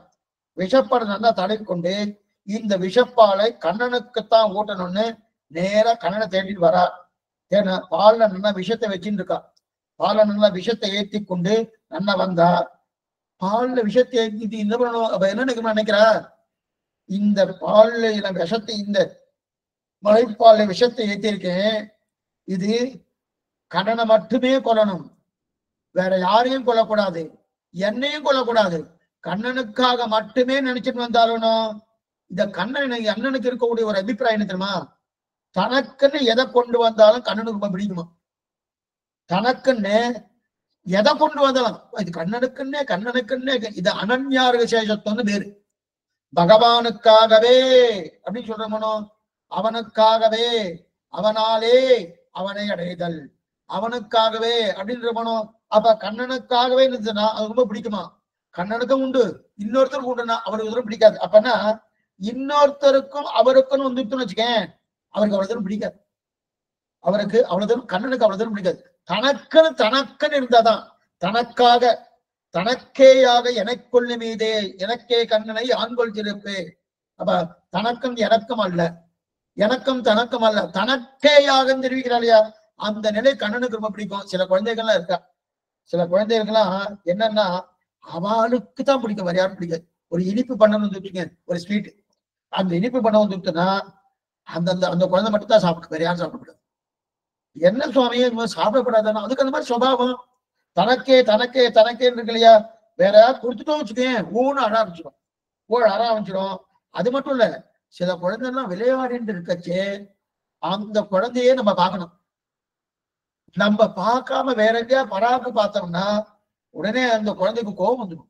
என்ன பார்க்கலையே, என்ன பார்க்க, நான் எப்படி விளையாடிட்டு இருக்கேன், என்னமா பண்ணிட்டு இருக்கேன், அதை நீ பார்க்க வேண்டாமா, அதை பார்க்காம இதை பார்த்துட்டு இருக்கேன்னு கோபம் திரும்பணும் குழந்தைக்கு. அந்த மாதிரி கண்ணனுக்குன்னு எதை வச்சிருந்தாலும் சரி சுவாமி, கண்ணனுக்குன்னு அமிர்தம் இருக்கு, கண்ணனுக்கு பிரசாதம் இருக்கு, கண்ணனுக்கு விஷம் வச்சிருந்தா கூட ஆமா, அது கண்ணனுக்காக இருக்கணும். கண்ணனுக்கும் மற்ற பேருக்கும் இருந்தா கண்ணனுக்கு ஆகாது. கண்ணனுக்காகவே எதுவா இருந்தாலும் சரி, அது அமிர்தமா இருந்தாலும் சரி, விஷமா இருந்தாலும் சரி, தனக்காக இருக்கும். தனக்கேயாக எனக்கொள்ளு நீதே அப்படின்னு சொல்லியிருக்காருயா. விஷமா இருந்தாலும் தனக்காக இருக்கணுமோ, இன்னொருத்தர் கொடுக்கு திறந்து கொடுத்தாச்சுன்னா அது கண்ணுக்கு ஆகவே ஆகாது. இது எதுனா பக்தியிலும் அப்படிதான். கண்ணனிடத்திலே பக்தி. இதான் அனன்யார்க சேஷ புதன்மனோ, அவனுக்கு அகார வாச்சன பகவானுக்கு மகார வாச்சன ஜீவாத்மா அடிமை, அவனுக்கே அடிமை. நாராயணனே நமக்கே பறை தருவாந்திரிகளே, அதே போலதாங்க. அதனால என்ன பண்ணா, அவனுக்கே இருக்கிறபடியாலே பக்தியிலையும் அதே மாதிரிதான். கண்ணனிடத்தையும் பக்தி உண்டு, இங்கேயும் பக்தி. அதனாலதான் தேவதாந்திர சம்பந்தம் கூடாதுன்னு இதனால்தான் சொல்றோம். ஏன்னா இங்கேயும் பார்க்கணும், ஆள் பாதி ஆடை பாதிமுவா, சமித்து பாதி சாவித்திரி பாதிமுவா, அதெல்லாம் கூடவே கூடாது. சுவாமி உண்மையும் செவிக்கிறேன், வாரத்துல 7 நாள் இருக்கு, இந்த சனிக்கிழமை உனக்கு, மீதி நாள்லாம் மத்த பேரையே பார்த்துக்கொள்ளணும், என்ன வேண்டாம் தெரிவிக்கிறா இல்லையா? அப்ப அப்பொழுது அது விபச்சாரின பக்தின்னு பேரு. அவ்வியபச்சாரின பக்தி அப்படின்னா பக்தி அவடத்தில் மட்டும், கண்ட இடத்தில் பக்தி அல்ல. கண்ட இடத்துல பக்தி இருக்கப்படாது, அவனத்துல மட்டும். அதனால பூதனை கண்ணனுக்குன்னு விஷயத்தை கூட்டு கொண்டு வந்தா இல்லையா, கண்ணனுக்காக தான் இருக்கணும், வேற யாருக்கும் கிடையாது. அதனால ரொம்ப ஆசை வந்துட்டு கண்ணனுக்கு, அவன் எனக்குன்னா வந்துட்டு இருக்காரு, எனக்கு வந்துருக்காரு.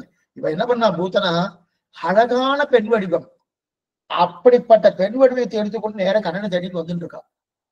அழகான பெண் வடிவம். ஓ, இத்தனை அழகு எங்கேயும் பார்த்ததே கிடையாது, அந்த அழகோட வரா. அப்பதான் என்ன பண்ணா யசோதா, கண்ணனுக்கு பாலை கொடுத்துட்டு பசுமாடு கண்களை கட்டி வைக்கலாம்னு கிளம்பிட்டான். பசுமாடு கண்களை கட்டி வைக்கலாம்னு சொல்லிட்டு 12 கப் தான் பாலை கொடுத்துருக்கான். பாலை கொடுத்துட்டு பசுமாடு கண்களை கட்டி வைக்கலாம்னு கிளம்பிட்டா. கிளம்பின உடனே என்ன பண்ணா, இவர் நேரா அங்கிருந்து வரணும் போனோம்.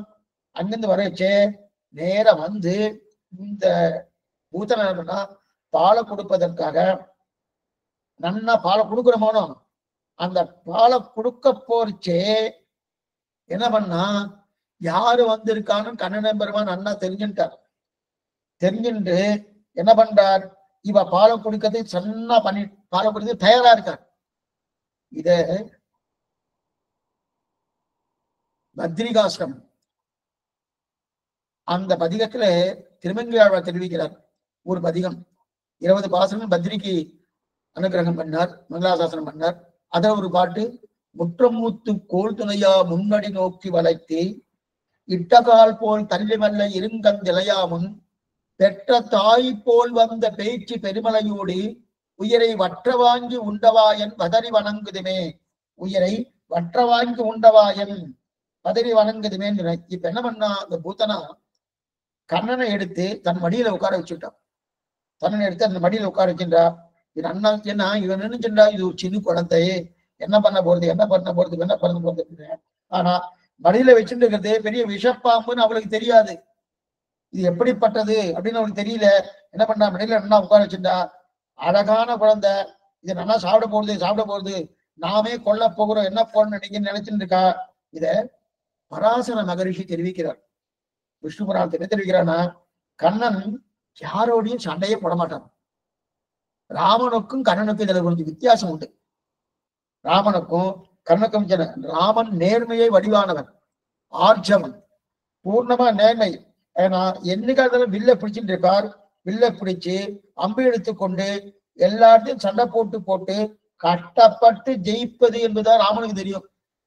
வில்ல பிடிச்சிட்டு இருப்பார். ஏன்னா பிராக்டிக்கல், அதாவது நமக்கு இருக்கக்கூடிய அந்த பிராக்டிக்கலா பாக்கறச்சே இந்த மாதிரி யுத்தம் பண்ணா சுவாமி ஜெயிச்சுதான் அர்த்தம் அப்படின்னு அந்த மாதிரிலாம் கண்ணன் தெரியாது. கண்ணன் அந்த மாதிரிலாம் பண்ண மாட்டார். ஏதோ விளையாட்டுத்தனமா பண்ணுவார் சில காரியம்லாம். விளையாட்டுத்தனமா சில காரியங்கள் பண்ணுவார் இல்லையா.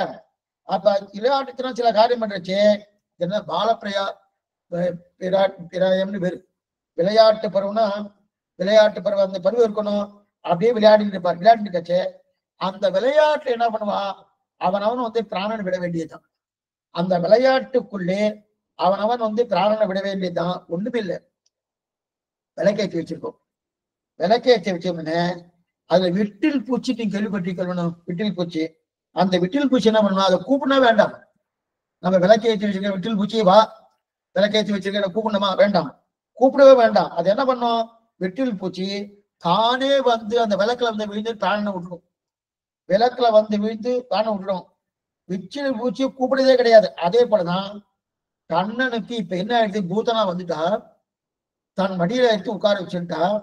இப்ப கண்ணனுக்கு பசி. இப்பதான் பாலை கொடுத்துட்டு போயிருக்கா யசோதை. தாயாரான யசோதை இப்பதான் பாலை கொடுத்துட்டு போயிருக்கா.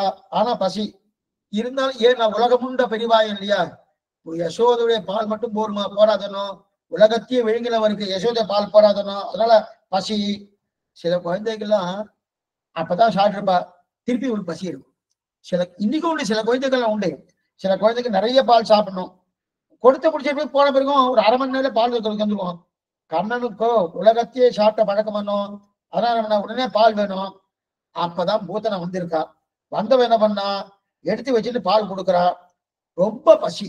குழந்தைகள்லாம் ரொம்ப பசியா இருக்கச்சு என்ன பண்ணுவான்னா, அந்த மார்பகத்தை வேகமா உறிஞ்சும். மார்பகத்தை வேகமா உறிஞ்சும். மார்பகத்தை வேகமா உறிஞ்சும் போது என்ன பண்ணிட்டுன்னா, பால் நிறைய வரணும்.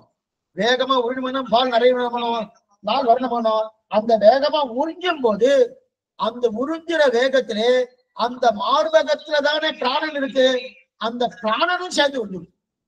பூதன பிராணமே போயிடுச்சு. இப்ப இவர் வந்து ஒண்ணுமே பண்ணல, ஏதாவது பண்ணா ஒண்ணும் பண்ணல. என்ன பண்ணார், பாலை சாப்பிட்டார்.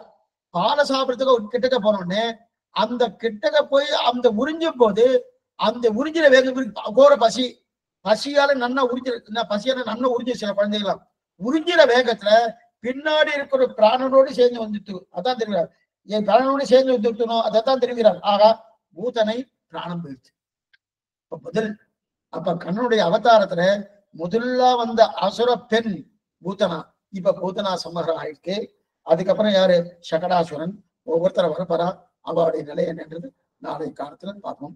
சாயங்காலம் அதே போல 5 மணிக்கு 8 தீபிகா காலட்சம் உண்டு. அவசியம் வரும்படி பிரார்த்திக்கிறேன். இப்பதான் சந்தேகம் தான் அவசியம் கேட்கலாம்.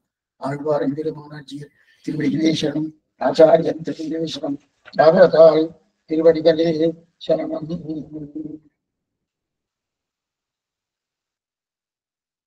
பாலுசாமி ஒரு நிமிஷம், ஒரே நிமிஷம் நான் செய்யறேன், ஒரே நிமிஷம் செஞ்சுடுறேன், ஒரே நிமிஷம்.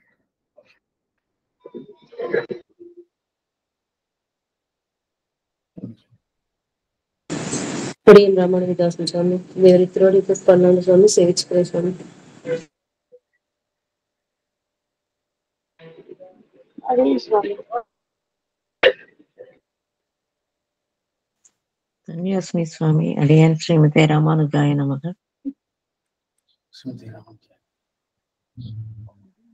Adiyan Swami, Srimate Ramanujaya Namaha. Devari Tirodi Sevichikara Swami.